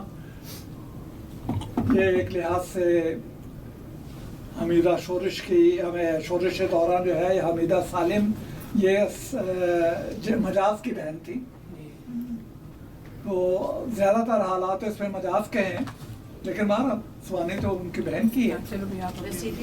मैं आपसे ये सवाल करना चाहती थी कि जिन सवाने उम्रियों से एक माशरती अदम तवाज़ुन पैदा होता है, कुछ इंकशाफात होते हैं और उसके बाद लोग उसको डिफेंड करते हैं और उसका इनकार करते हैं, तो उससे उस आपबीती पर क्या असर पड़ता है? क्या वो उसके ऑथेंटिसिटी जो है वो मशकूक करार दी जाती है या फिर उस पे लोग मजीद काम करते हैं, ज़्यादा मिलती है, क्या असर होता है उससे? रेटिंग बढ़ती है। अब इसका जवाब तो मेरा ख्याल है आपने खुद ही दे दिया है। ये तो जब आप अपने सवान उम्री बयान करते हैं, अब आप अपने हालात बयान करते हैं, तो आपने अपने एक ख़ास नुक्ता नज़र से बयान किए हैं ना, और किसी मकसद से किए हैं। वो तो पढ़ने वाला जो है इसको सवान उम्री पे कोई असर नहीं। लेकिन उस सवाल उम्री से दूसरे लोग भी तो ताल्लुक रखते हैं ना, वो ताल्लुक जो होता है वो फिर दूसरे लोगों की जात को मजरूह करता है, फिर उस पे तो असर यही है कि अगर आप ये चाहते हैं कि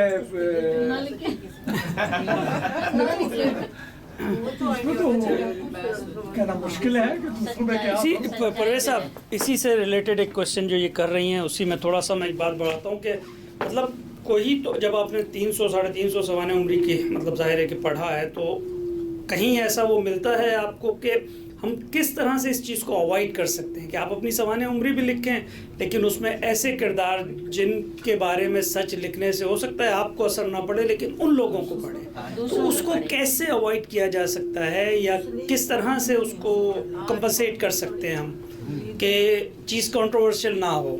ये जवाब लिखने वाला दे सकता है, करने वाला कैसे जवाब? नहीं, जब आपने इतनी पढ़ी तो कोई आपको ऐसा नज़र आया उसमें कि कोई किसी ने इस तरह का काम किया हो, कोई एग्जाम्पल दी जा सके कि हाँ जी बिल्कुल फलाने साहब ने लिखी है और उन्होंने जिक्र भी किया है और उसको इस तरह से अवॉइड भी किया है?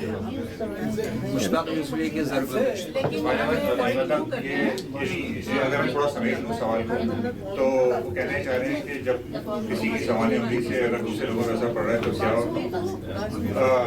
जी हाँ मैं आपको देता हूँ। तो सवाल को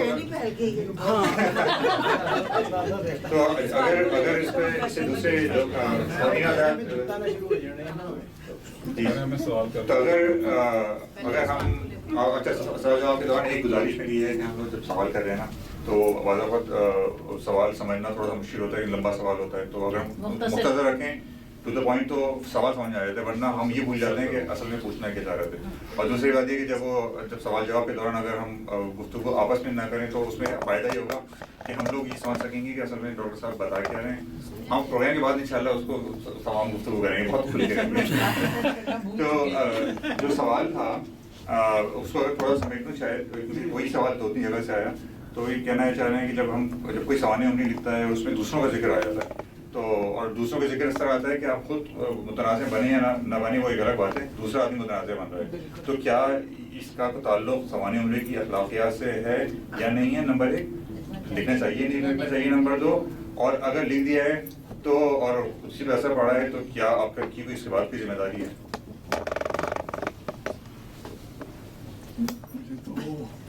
मुझे ये समझ नहीं आती कि मैं सवाल उम्र लिखने वालों को डिफेंड करूं या डिफेंड करूं क्या? नहीं, हम ना डिफेंड करने, आप बिल्कुल वो वाली बात बताइए जो हम लोग सुनना चाह रहे हैं, मतलब कि किसी की जिंदगी अगर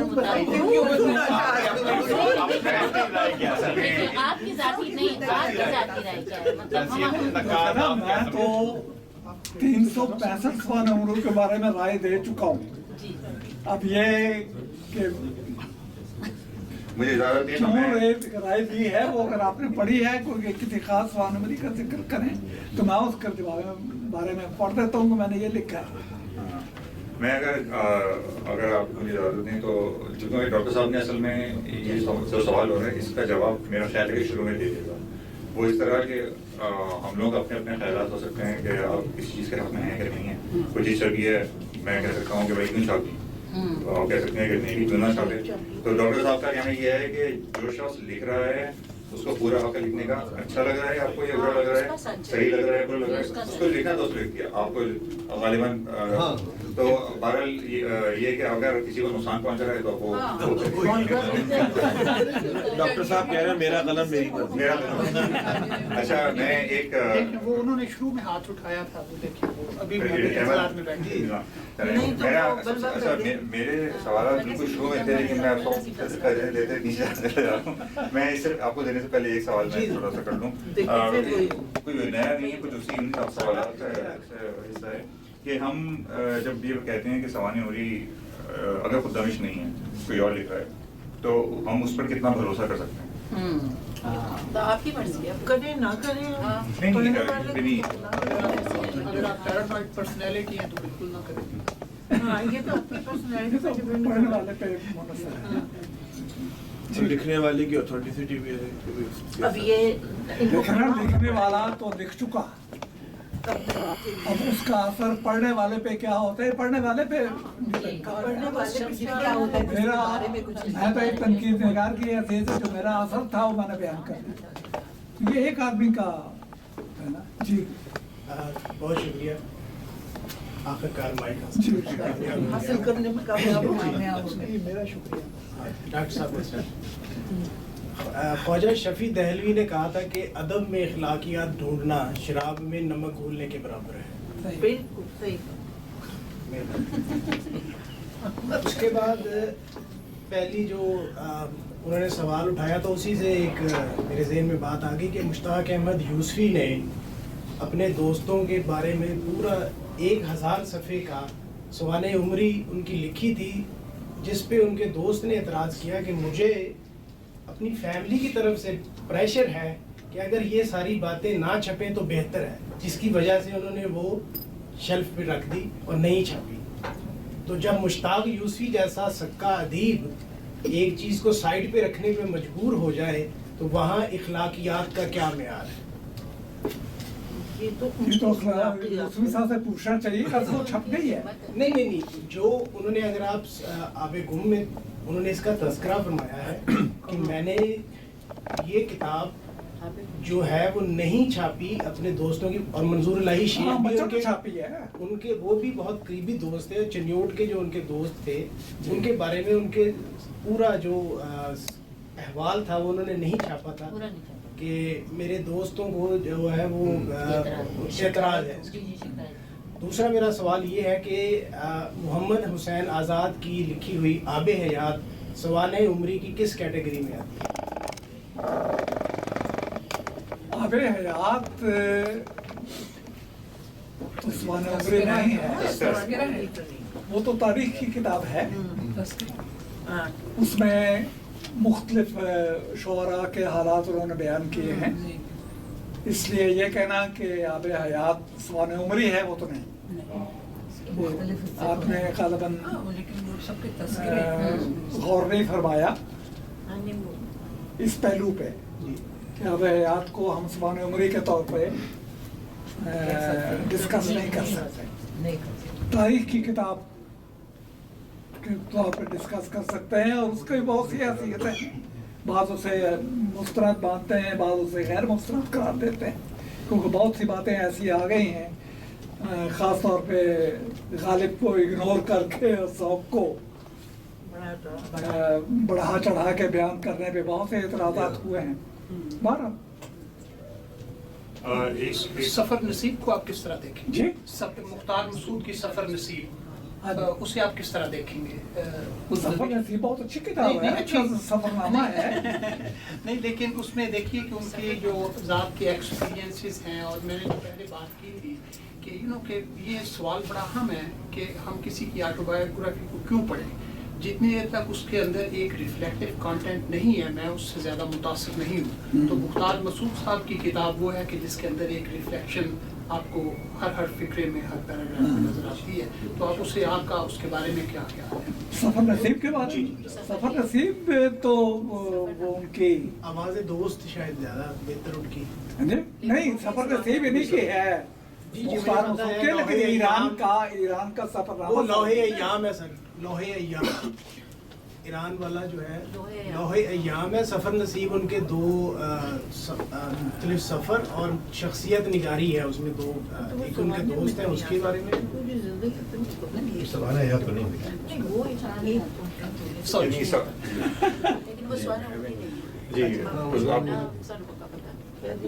सवाल के समय तो सफर नसीब के बारे में तो मैं तो समझता हूँ जो पढ़ने के लायक किताब है। एक और सवाल है कि जैसे एक रशीद हसन खान साहब ने कहा कि जो भी कोई शख्स अपने बारे में लिखता है तो सबसे ज़्यादा झूठ वो अपने ख़ानदान के बारे में, अपने पैसे के बारे में बोलता है। उन्होंने कहा कि जब किसी के बारे में आप तो एक तो ये बात, फिर आप जब सवानी उंगली लिखेंगे तो उसमें जब आपने कोई देख तो कर ही दिया इसका, लेकिन साथ में उन्होंने एक बात ये कही कि जब तहकीक करते हैं किसी के बारे में, जो अगर शख्सियत बड़ी होती है तो उसकी ज़िंदगी में तहकीक करने में मसाइल होते हैं, तो बहुत गुबार होता है, तो उसके बनने के कुछ बाद कुछ ऐसा होना चाहिए कि वो गुबार बैठ जाए ताकि हक़ाइक़ की बात हो सके। अब ये बात उन्होंने तहकीक के लिए की। जब किसी के ऊपर तहकीक पर इतना शक होगा उसकी ज़िंदगी में, तो उसकी ज़िंदगी में उसके बारे में जो लिखा जाए वो खुद लिखे, वो कितना मुस्तनद होगा।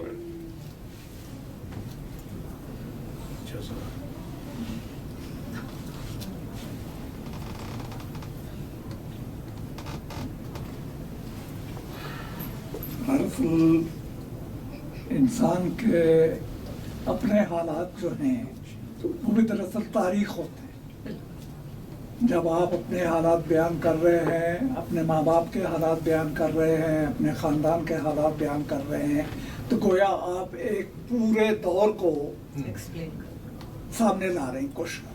उसमें अगर आप दयानतदारी से काम नहीं लेंगे तो दूसरे जो उस दौर को जानने वाले हैं, उसी दौर में जिंदा हैं, उस दौर के हालात से वाकिफ हैं, उनको फ़ौरन पता चल जाएगा कि आप कहाँ तसामो कर रहे हैं और कहाँ आप तगाफुल से काम ले रहे हैं।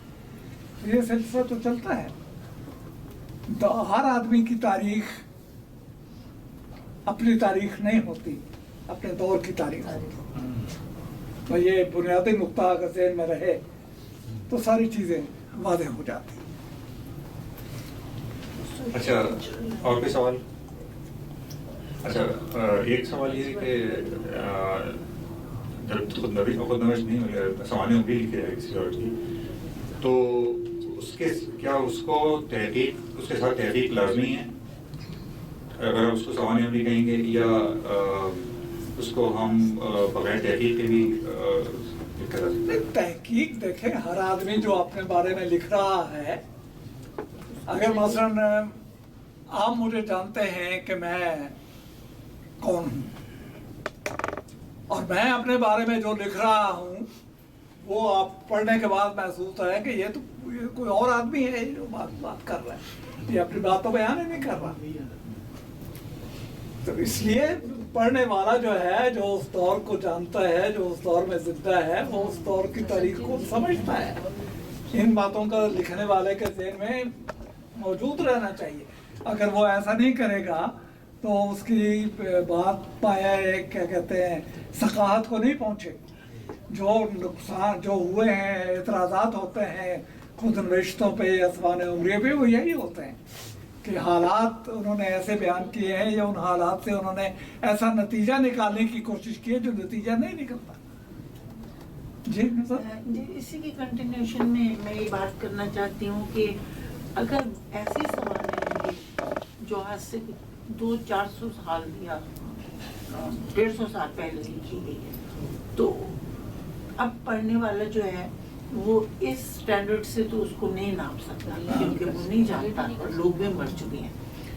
तो क्या आप इस बारे में इस सिलसिले में ये बात मानेंगे कि असल में सवाने उम्री के लिए सच्चा झूठा या ये सब कुछ होना एक फरोई मसला है? असली बात ये है कि सवाने उम्री है क्या, एक इंसान की कहानी है, वो हो सकता है 1000 साल पहले लिखी गई हो, लेकिन उसके अंदर उसके दौर के अगर उससे कनेक्शन आ गया है या कुछ और इस तरह की सच्चाइयाँ मौजूद हैं, मसलन बुद्ध के ज़माने का एक आदमी है और वो उस चेंज को अपनी ज़िंदगी में बयान कर रहा है कि कपिल वस्तु में क्या हुआ, हमें कोई बंदा नहीं मिलेगा तो तस्दीक करने वाला, लेकिन फिर भी वो सवाने की मेयार पे पूरी उतर सकती है अगर उसके अंदर सोशियो कल्चरल पैटर्न भी मौजूद हैं और एक शख्स का ज़ाती तजुर्बा भी। क्या ये दुरुस्त बात है? ज़ाती तजुर्बा ज़्यादा अहम है, वो तो मौजूद रहना चाहिए। तो वो सोशियो कल्चरल हवाले से ही आएगा, और तो कोई नहीं। तो वो अगर मौजूद है तो इसका मतलब है कि वो सही सवाने उम्री है।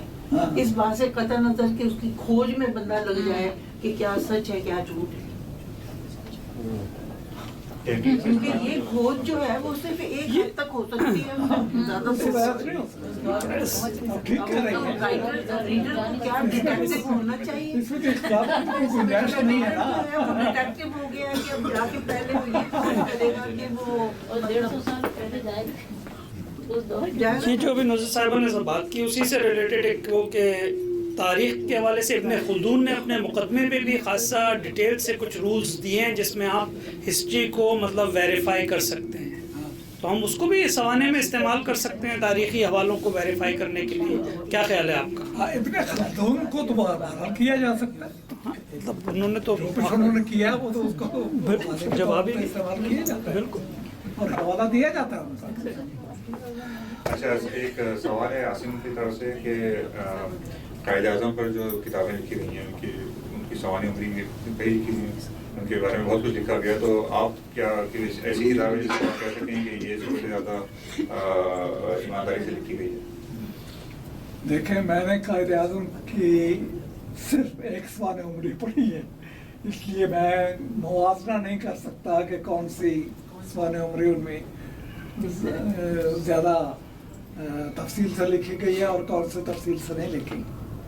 ये सारे रिसर्च के मौज़ूआत है, मेरा ख्याल, मैंने कहा रिसर्च के मौज़ूआत नहीं है।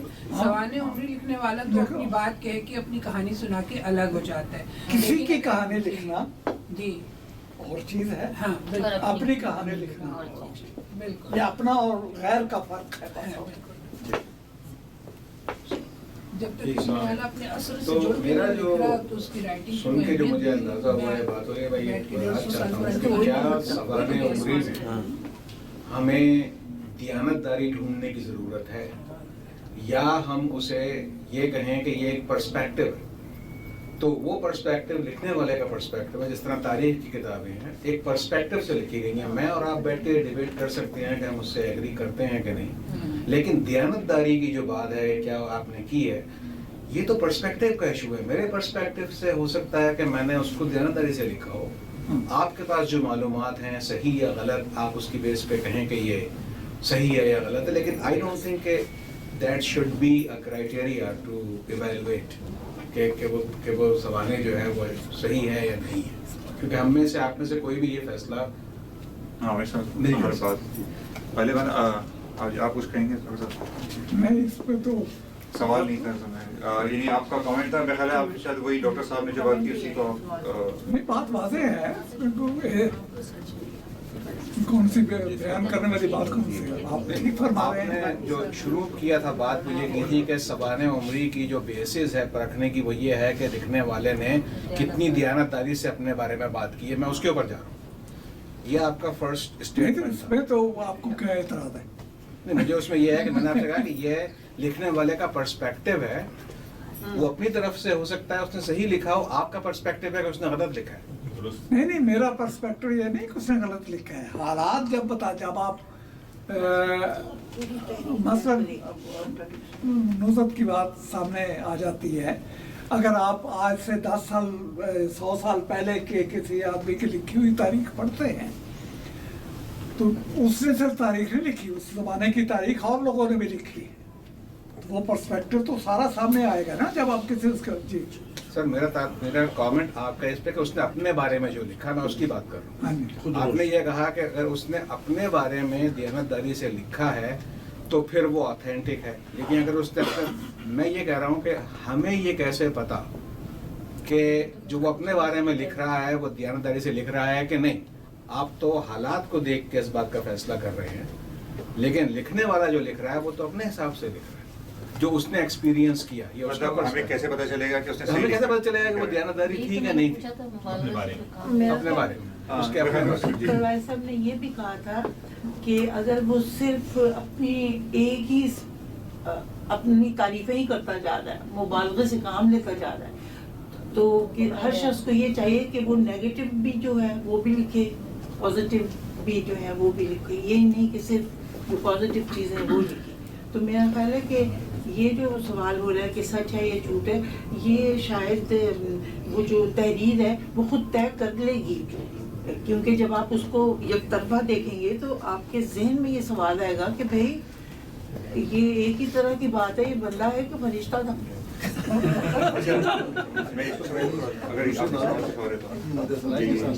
दुश्मन भी करता जाए। आपने जो बात की है कि बंदा है कि फरिश्ता है, शेर साफ पढ़ना जरूरी है, फरिश्ते से बेहतर है इंसान पढ़ना, मगर इसमें पड़ती है मेहनत ज्यादा। चूँकि बायोग्राफी ऑटोबायोग्राफी ये एक माइक्रो हिस्ट्री है इन ए वे, तो हम लोगों का जो इधर उधर से जो हम लोगों ने पढ़ा हुआ है कि हिस्ट्री वाक़याती रंग में और हिस्टोरियोग्राफी के बहुत वाक़याती रंग को अगर छोड़ दिया जाए तो हिस्टोरियोग्राफी के एस्टैब्लिश प्रिंसिपल्स जो हैं वो बहुत से लिटरेचर में मौजूद हैं। तो आया हिस्ट्री या हिस्टोरियोग्राफी के जो प्रिंसिपल्स हैं उनको ऑटोबायोग्राफी पे इस्तेमाल किया जा सकता है, क्योंकि है तो ये भी तारीख ही। तो इसके बारे में आपका क्या ख्याल है? देखिए, हालात जिन हालात में एक आदमी जीता है, जिंदगी करता है, उन्हीं हालात में उसके साथ एक पूरा माशरा मौजूद, वो अकेला नहीं है, उसके इर्द गिर्द और लोग भी मौजूद हैं। तो इसलिए किसी एक आदमी के जो हालात हैं वो सिर्फ एक आदमी के हालात नहीं रहते, इर्द गिर्द के हालात उस पर असरअंदाज हो रहे हैं। ये सारा कुछ मिल के उसके जहन की तरह वो करता है, तरबियत करता है। तो एक आदमी की बात नहीं रहती, पूरे माशरे की बात, पूरे माहौल की बात चलती है। अच्छा, इसमें जैसे अभी यहाँ पे कई सवाल ऐसे हुए जिसमें सिकंदर का जो सवाल था वो भी, और जैसे आपने कहा ये जो बात हो रही है, एक सवाल में ख्याल है कई दफ़ा जैसे अभी वो मुख्तलिफ तरीक़ों से हमने शायद वही एक ही सवाल घूमते हमने बुझाया कि अगर एक मौजू पे बात कर रहे हैं मैं तो वही रहेगा। जी, मैं सिर्फ कहना चाह रहा हूँ कि मेरे ख्याल है सब लोग डॉक्टर साहब उसे साइंटिफिक अंदाज में बयान करते थे। नहीं, उनकी बात नहीं कर रहा मैं, डॉक्टर साहब का सवाल हो गया, मैं उससे पहले वाली जो बात हुई, तो मेरा ख्याल है एक सवाल ये कि हम कैसे तय करें कि वो सही है। बार बार हम लोग ये बात करें, तो मेरा ख्याल है शायद आपने इसका जवाब शुरू में दिया था। بتائیے کہ اگر کہ صحیح سمجھاؤں کہ ہم یہ جب یہ کہہ رہے ہیں کہ کوئی آدمی لکھ رہا ہے ہمیں کیسے پتا صحیح ہے، اگر ہمیں پتا ہے کہ غلط ہے تو کیا آپ ہم اس کو ثابت کریں گے غلط ہے؟ یہ بات جو ہو رہی ہے بار میرے خیال ہے اس میں جہاں تک میں سمجھاؤں وہ یہ ہے کہ اس نے لکھنا جو لکھنا تھا اس نے لکھ دیا، جو دوسرے لوگ ہیں جو اس کو جانتے ہیں اس کے حالات کو جانتے ہیں وہ بتا سکتے ہیں کیا صحیح کیا غلط ہے۔ اب اگر کوئی چاہتا ہے کہ یہ طے کرے کہ یہ صحیح ہے غلط ہے تو وہ پھر تحقیق رہ جائے گی اس کے لیے۔ یہی تو ہوتا رہا ہے تو جی تو یہ مقام یہ تو مسلسل عمل ہے جس پر اختلافات کیے ہیں اس کے جوابات دیے گئے ہیں۔ اچھا آپ چونکہ آپ کی کوئی اور سوال اس حوالے سے؟ ایک سوال اچھا جی آٹو بایوگرافی جی ہم ادبی پہلو سے اس کو کس طرح دیکھیں گے کہ اس کا کنٹینٹ کتنا اہم ہے یا اس میں اسلوب کی کیا اہمیت ہے، اس کا توازن ہم کیسے بحث قاری کے ارسپیکٹو کہ لکھنے والے نے صحیح لکھا یا جھوٹ لکھا، ممکن ہے بہت اچھا لکھا ہو، یہ بھی تو ہو سکتا ہے، تو آپ اس میں توازن کیسے قائم کریں گے کنٹینٹ میں؟ سوال یہ ہے کہ جب ہم سوانی عمری کی بات کریں تو اس میں ہم کنٹینٹ اور اس کے اسلوب اس میں توازن کیسے دیکھیں گے؟ ہم اس کو اسلوب کے حوالے سے دیکھیں یا عمری کو جانچتے ہوئے جی اس کو کیسے جانچیں گے؟ اس کے اسلوب کے حوالے سے یا کنٹینٹ کے حوالے سے؟ دونوں چیزیں اہم ہیں۔ اگر دیکھیں جب آپ اپنے بارے میں لکھتے ہیں تو میرا عرض کرنے کا مقصد یہ ہے کہ جب آپ اپنے بارے میں لکھتے ہیں تو آپ اپنے اسلوب میں لکھتے ہیں، آپ کی ذات اس میں شامل ہو جاتی ہے، آپ اپنے ذات کے حوالے سے اس کو سمجھنے کی کوشش کر رہے ہیں۔ ہاں جیسے میرے دوست نے ذکر کیا تھا اس زمانے کے حالات دوسروں نے بھی لکھے ہیں، اس لیے حالات کا پتہ چل جاتا ہے کہ کون کہاں رستے سے بھٹک گیا ہے یا اس نے بھٹکنے کی اس کا اپنی بات کو ایسے انداز میں منوانے کی کوشش کی ہے جو اس کے زمانے کے حالات اس کی تصدیق نہیں کرتے۔ تو یہ سلسلہ تو لکھنے والے پر منحصر ہے۔ پھر اصل بات آ جاتی ہے وہ ہے لکھنے والے کا اسلوب، جو سب سے اہم ہے۔ خود نویس سوانح عمری میں لکھنے والے کا اسلوب بہت اہمیت رکھتا ہے۔ اگر وہ ایسا نہیں ہے جو آپ کو متاثر کرے تو آپ نہیں پڑھیں گے، آپ کو کوئی دلچسپی نہیں ہے اس کے کہ زید بکر کہاں پیدا ہوا، کہاں جیا، کہاں مرا، کیا کرتا رہا۔ آپ کا اسلوب آپ کو ساتھ چلتا ہے تو پڑھنے والا آپ کے ساتھ چلتا ہے۔ اگر آپ کا اسلوب ساتھ نہیں دے رہا، آپ کی زبان میں، آپ کے انداز بیان میں، آپ کے روانی میں، اس میں روانی نہیں ہے آپ کے انداز بیان میں، تو آپ کی بات درمیان میں رہ جاتی ہے۔ اس لیے اسلوب سب سے اہم ہے اور اسلوب کا خیال رہنا چاہیے،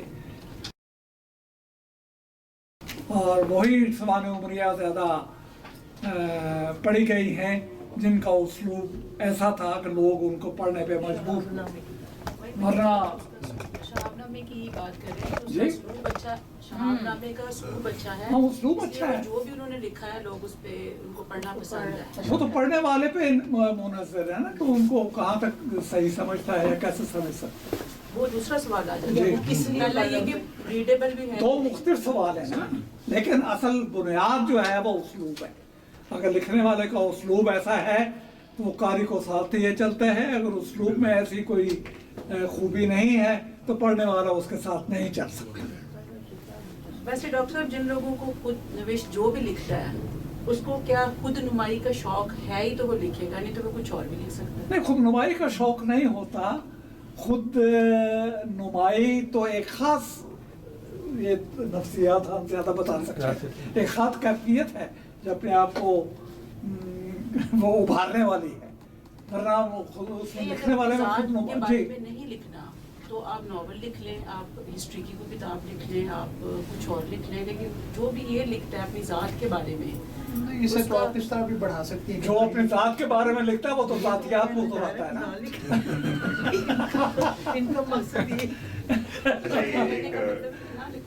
ایک سوال ان کا سوال وہ پوچھ رہے ہیں کہ آج کل جیسے آج کل بہت افغانی عمریاں لکھی جا رہی ہیں اور زیادہ تر کاروباری حوالے ہوتا ہے، یعنی کوئی ہوتا ہے کہ کتاب لکھے گی، مثال کے طور پہ کھلاڑی ہیں، سیاستدان ہیں، اداکار ہیں، سب لکھ رہے ہیں. تو ہم یہ کیسے جو سوانی عمری ہے، یہ بدنوشت ہے، اس کے ادب کے معیار کو اترنے، اس کو ادب یعنی ادبی اس کو ادب میں شامل ہونے کے لیے کس معیار پہ اس کے معیار کیا ہوں گے؟ نہیں، ہر سوانح عمری کو تو ادب میں شامل نہیں کیا جا سکتا، ہر کتاب تو ادب نہیں ہوتے.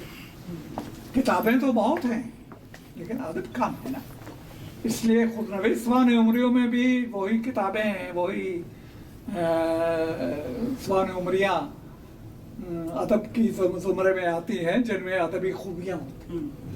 ورنہ لکھنے والے تو جیسے آپ بتا رہے ہیں کھلاڑی بھی لکھ رہے ہیں اور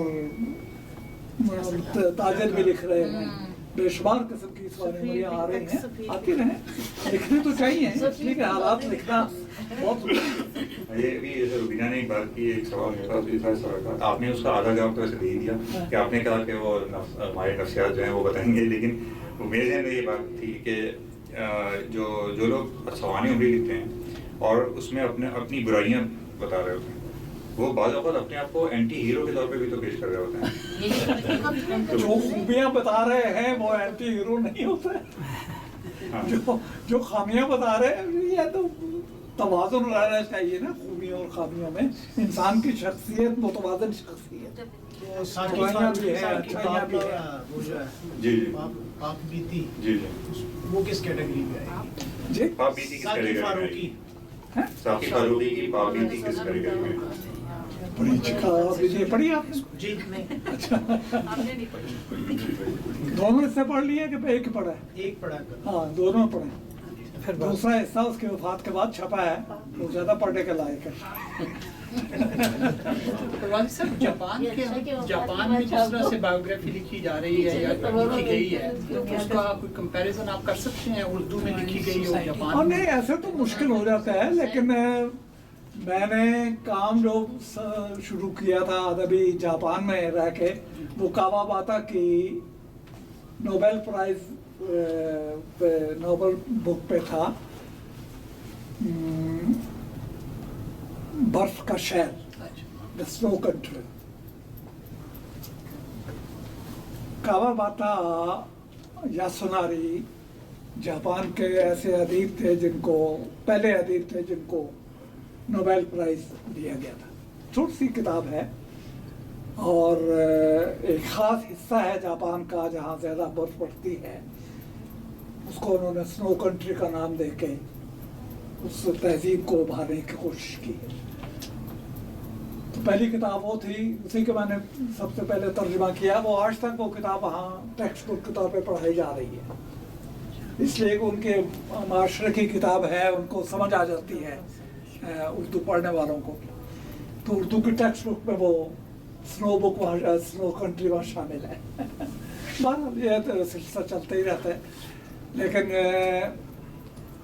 کاواباتا کے بعد میں نے 2-3 اور نوبل پرائز والے تھے ان کے، جن کی نظموں کا ترجمہ کرنے کی کوشش کی ہے. تو ترجمے تو کیے میں نے جاپان کے، لیکن زیادہ مشہور وہی کاواباتا والا ہی ہوا ہے، سنو کنٹری والا. سر آپ نے نوبل کے حوالے سے بات کی تو 2 سوال میرے ہیں کہ آپ خود اس میں غالباً کسی کمیٹی میں شامل رہے؟ آپ بھی ہوں. آپ بھی ہیں، اچھا. تو پھر اگر آپ ابھی ہیں تو پھر پوچھ لیتا ہوں آپ سے سوال کہ کیا نوبل پرائز کے بارے میں یہ خیال ہے کہ یہ سیاسی زیادہ ہوتا ہے؟ ایسی بات تو نہیں ہے. وہ سیاسی تو لوگ اس لیے کہہ دیتے ہیں نا کہ جب ایک کتاب کو جس کو نوبل پرائز دیا جاتا ہے ایک آدمی نہیں پڑھتا، 25 آدمیوں کو تو میں جانتا ہوں جو اس کے ممبر ہیں، اور 25 آدمیوں کی رائے آتی ہے. پھر ان رائے کو بیٹھ کے پھر 5 آدمی پھر سنتے، پھر ان 5 کے بعد پھر 3 کرتے، تو آخر جا کے اس کا ایک فیصلہ ہوتا ہے. غلط بھی ہو سکتی ہے، ضروری تو نہیں ہے کہ آخر انسانوں کا فیصلہ ہے، آپ کو اختلاف بھی ہو سکتا ہے، آپ کو ऊपर से तो आप उसे इख्तलाफ भी कर सकते हैं, आप उसे इत्तेफाक भी कर सकते हैं। तो ये नोबेल प्राइज का सिलसिला कुछ सियासी सिलसिला नहीं है, ये खालिस अदबी सिलसिला है और अदब के नुक्ता नज़र से भी उस पर से ही इसको देखा जाना चाहिए। इसके बारे में ज़्यादा तरद्दुद नहीं करना चाहिए। जो डॉक्टर वज़ीर आगा, आपको मालूम नहीं कि आप इसका दावा के जवाब दे सकते हैं इसका। डॉक्टर वज़ीर आगा को जब नामजद किया जा रहा था और उस बारे में एक मुनाज़रा खड़ा हुआ था, उस हवाले से आप कुछ शेयर करेंगे? जी देखें, नामजद करने वाले मैंने बताया 35 आदमी होते हैं, तो उनमें से बाज़ लोगों को वो बुला लेते हैं स्वीडन में। उनमें से ये वज़ीर आगा थे जिनको बुलाया गया, और इनको बुलाने की दो वजूहात थी। एक वजह तो ये थी कि इनके खिलाफ एक पूरा हल्का काम कर रहा था, दो बड़े हल्के कासमी साहब का और इनका, वो हालांकि खामखा दोनों में इख्तलाफ तो कोई भी नहीं था, अदबी हल्के थे, लेकिन वो एक दूसरे के खिलाफ इतनी क्या कहते हैं इल्ज़ाम तराशी हो रही थी कि जब ये वज़ीर आगा वहाँ आए हैं तो मैंने इनको कहा कि आप मेरे यहाँ ठहरें। तो जो प्रेसिडेंट थे हमारे, पीटर केरमैन उनका नाम था, तो केरमैन सब कहने लगे कि देखो वज़ीर आगा को तुम हमारे पास रहने दो ताकि हम जांच सकें कि इस आदमी के अंदर है क्या।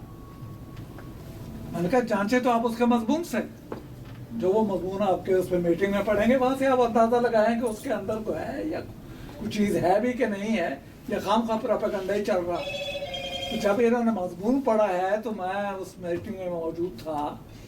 पीटर केरमैन का ख्याल था कि पिछले 10 सालों में इस तरह अच्छा मजमून मैंने नहीं सुना। तो ये तो उनके अपने लिखने का अंदाज था, लेकिन नोबेल प्राइज जो है वो तो जाहिर है किसी और को मिला। मजमून किस टॉपिक पे था? मजमून छपा हुआ है, उनके जाती छाप दिया था आगा साहब ने, अब इस वक्त ज़हन में नहीं आ रहा उसका उन्वान। 30-35 सफ़े का मजमून था। तो वो जो उसके बारे में तनाज़ा है जो उनके खिलाफ मुहिम चली है, उसकी वजह से उनको नहीं दिया गया? नहीं, ऐसी कोई बात नहीं थी, मुहिम का कोई ताल्लुक नहीं था। मुहिम तो इसलिए मैंने बताया कि मुहिम तो किसी के हक में भी चल रही थी, किसी के खिलाफ चल रही थी, तो मुहिम का तो उसमें कोई असर नहीं होता। 35 आदमियों की राय जो है, और वो 35 मुख्तलिफ मुल्कों के लोग हैं, कोई अमेरिका का है, कोई कनाडा का है, कोई कहाँ का है, कोई कहाँ का है। उसमें पाकिस्तान के भी 2 आदमी हैं जिनका मैं नाम नहीं लेना चाहता, अब भी हैं। तो बहरहाल ये तो सिलसिला चलता रहता है। और शुक्रिया। और कोई सवाल किसी का? एक छोटा जीर शाह, कि जिस तरह हम कहते हैं कि अपनी तारीफ करना, मुबालगा आराई वगैरह, ये नहीं होनी चाहिए इस ज़माने में। लेकिन सवाल ये है कि अपने ऐब छुपाना, क्या ये बुरी बात है इस रखने से? मुझसे पूछें? नहीं, मतलब जो आपका क्राइटेरिया, आप अपने आप से पूछ लें ना। ये सवाल तो हर आदमी अपने आप से कर सकता है कि क्या अपने ऐप छुपाऊं वो अच्छी बात है, छुपाऊं या ना छुपाऊं, ऐपों पे डिपेंड करता है। हाँ, ये तो अपने बात से सवाल होना चाहिए।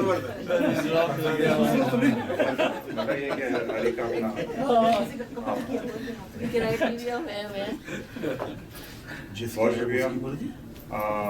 और कोई साहब? बहुत बहुत शुक्रिया आप सब लोगों का। आप सब लोगों ने जो सवाल जवाब का सिलसिला में आप लोगों ने जो भी, आज मैं बार बार जब खड़ा हो जाता हूँ मुझे आसानी होती है, इसलिए मुझे अच्छा लगता है, बेहतर लगता है। तो आप सब लोगों का बेहद शुक्रिया। जब आप बात करते हैं तो ये आपकी गुफ्तगू बहुत रंगीन है जी। कहीं तो रंग आए जी। छोटी सी बात करनी कि नेक्स्ट अगर कोई नशिस्त हो तो मौजू अगर उसका इंतखाब कर लिया जाए तो शायद ہاں میں اسی طرف دراصل میں جو ہم لوگوں کا جو ارادہ ہے ہاں نہیں وہ ہمارا یہ ہے کہ جو نشستیں ہوں گی ہمارا جو 2-3 طرح کی چیزیں ہوں گی. ایک تو یہ کہ ہم ایسا پروگرام ہوگا جیسے مکالمہ ہے یا ایسی نشست ہوگی جو ہم کسی موضوع کے اعتبار سے کریں گے جس میں ہم سب لوگ اس میں شامل ہو سکتے ہیں. اس میں ہو سکتا ہے کوئی پینل ہو, موضوعاتی بھی ہو سکتا ہے, شخصیاتی بھی ہو سکتا ہے. تو یہ جو نشستیں ہیں اس میں ہمارا مقصد اصل میں یہ ہے, اور اس کے مختلف طریقے ہو سکتے ہیں, مختلف فارمیٹ ہو سکتے ہیں. مقصد یہ ہے کہ ہمارے ساتھ آس پاس جو لوگ موجود ہیں جن کے پاس بہت علم ہے اور ہم لوگ ان سے سیکھ سکتے ہیں, تو بس کوشش ہے کہ ہم لوگوں کو بلایا جائے, ان کے ساتھ بیٹھے, ان سے سوال جواب ہو, ان سے مکالمہ ہو. کبھی وہ مضمون پڑھیں گے, کبھی مضمون نہیں ہو سکتا, اس سے مکالمہ مذاکرہ ہو. تو وہ اس طرح کی مختلف چیزیں ہم لوگ کرتے رہیں گے. اور اگر کبھی ہمارے پاس جیسے آج کا ہمارا تھا سوانح عمری کا, یہ اچھی بات ہے کہ ہم اگر میں اس میں بھی دیتا کہ سوانح عمری پہ زیادہ گفتگو ہوگی تو وہ شاید آپ لوگوں کو زیادہ اچھا لگا. تو اگلی دفعہ ہم کوشش کریں گے کہ موضوع کے حوالے سے اگر کچھ ہم پہلے سے بتا سکیں تو ضرور بتائیں گے. تو یہ انشاءاللہ ایسا کرتے رہیں گے. اور بہت شکریہ. میں آخر میں قاضی صاحب سے نظر سے کلام کلام سننا ہے. ہاں کلام کرنا سنا ہے. اور بھی بہت لوگ ہیں. اصل میں وہ ہمارا جو ٹائمنگ ہے مشاعرے کے حساب سے وہ بڑھ جائے گا ورنہ, تو اس لیے ہم لوگوں نے اس کا شعری نشست اس میں چلو کوئی ایسے تقریب تو ہو جو بغیر مشاعرے کے ختم ہو. ویسے کسی زمانے میں جو نشستیں ہوتی تھیں وہ اس میں ہر نشست میں مشاعرہ نہیں ہوا کرتا تھا. تو بس میں سمجھ لیں وہی اسی طرح کی نشست ہے. میں انور قاضی صاحب سے گزارش کروں گا کہ وہ ارباب قلم کی طرف سے کلمات ادا کریں.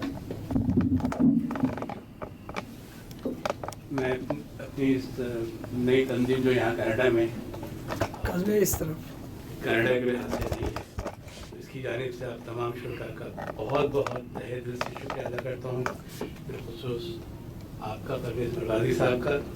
اور انشاءاللہ تعالیٰ اگلی نشستیں ہوتی رہیں گی جیسا کہ فیصل نے بتایا, اور ہم مضمون کا بھی پہلے سے آپ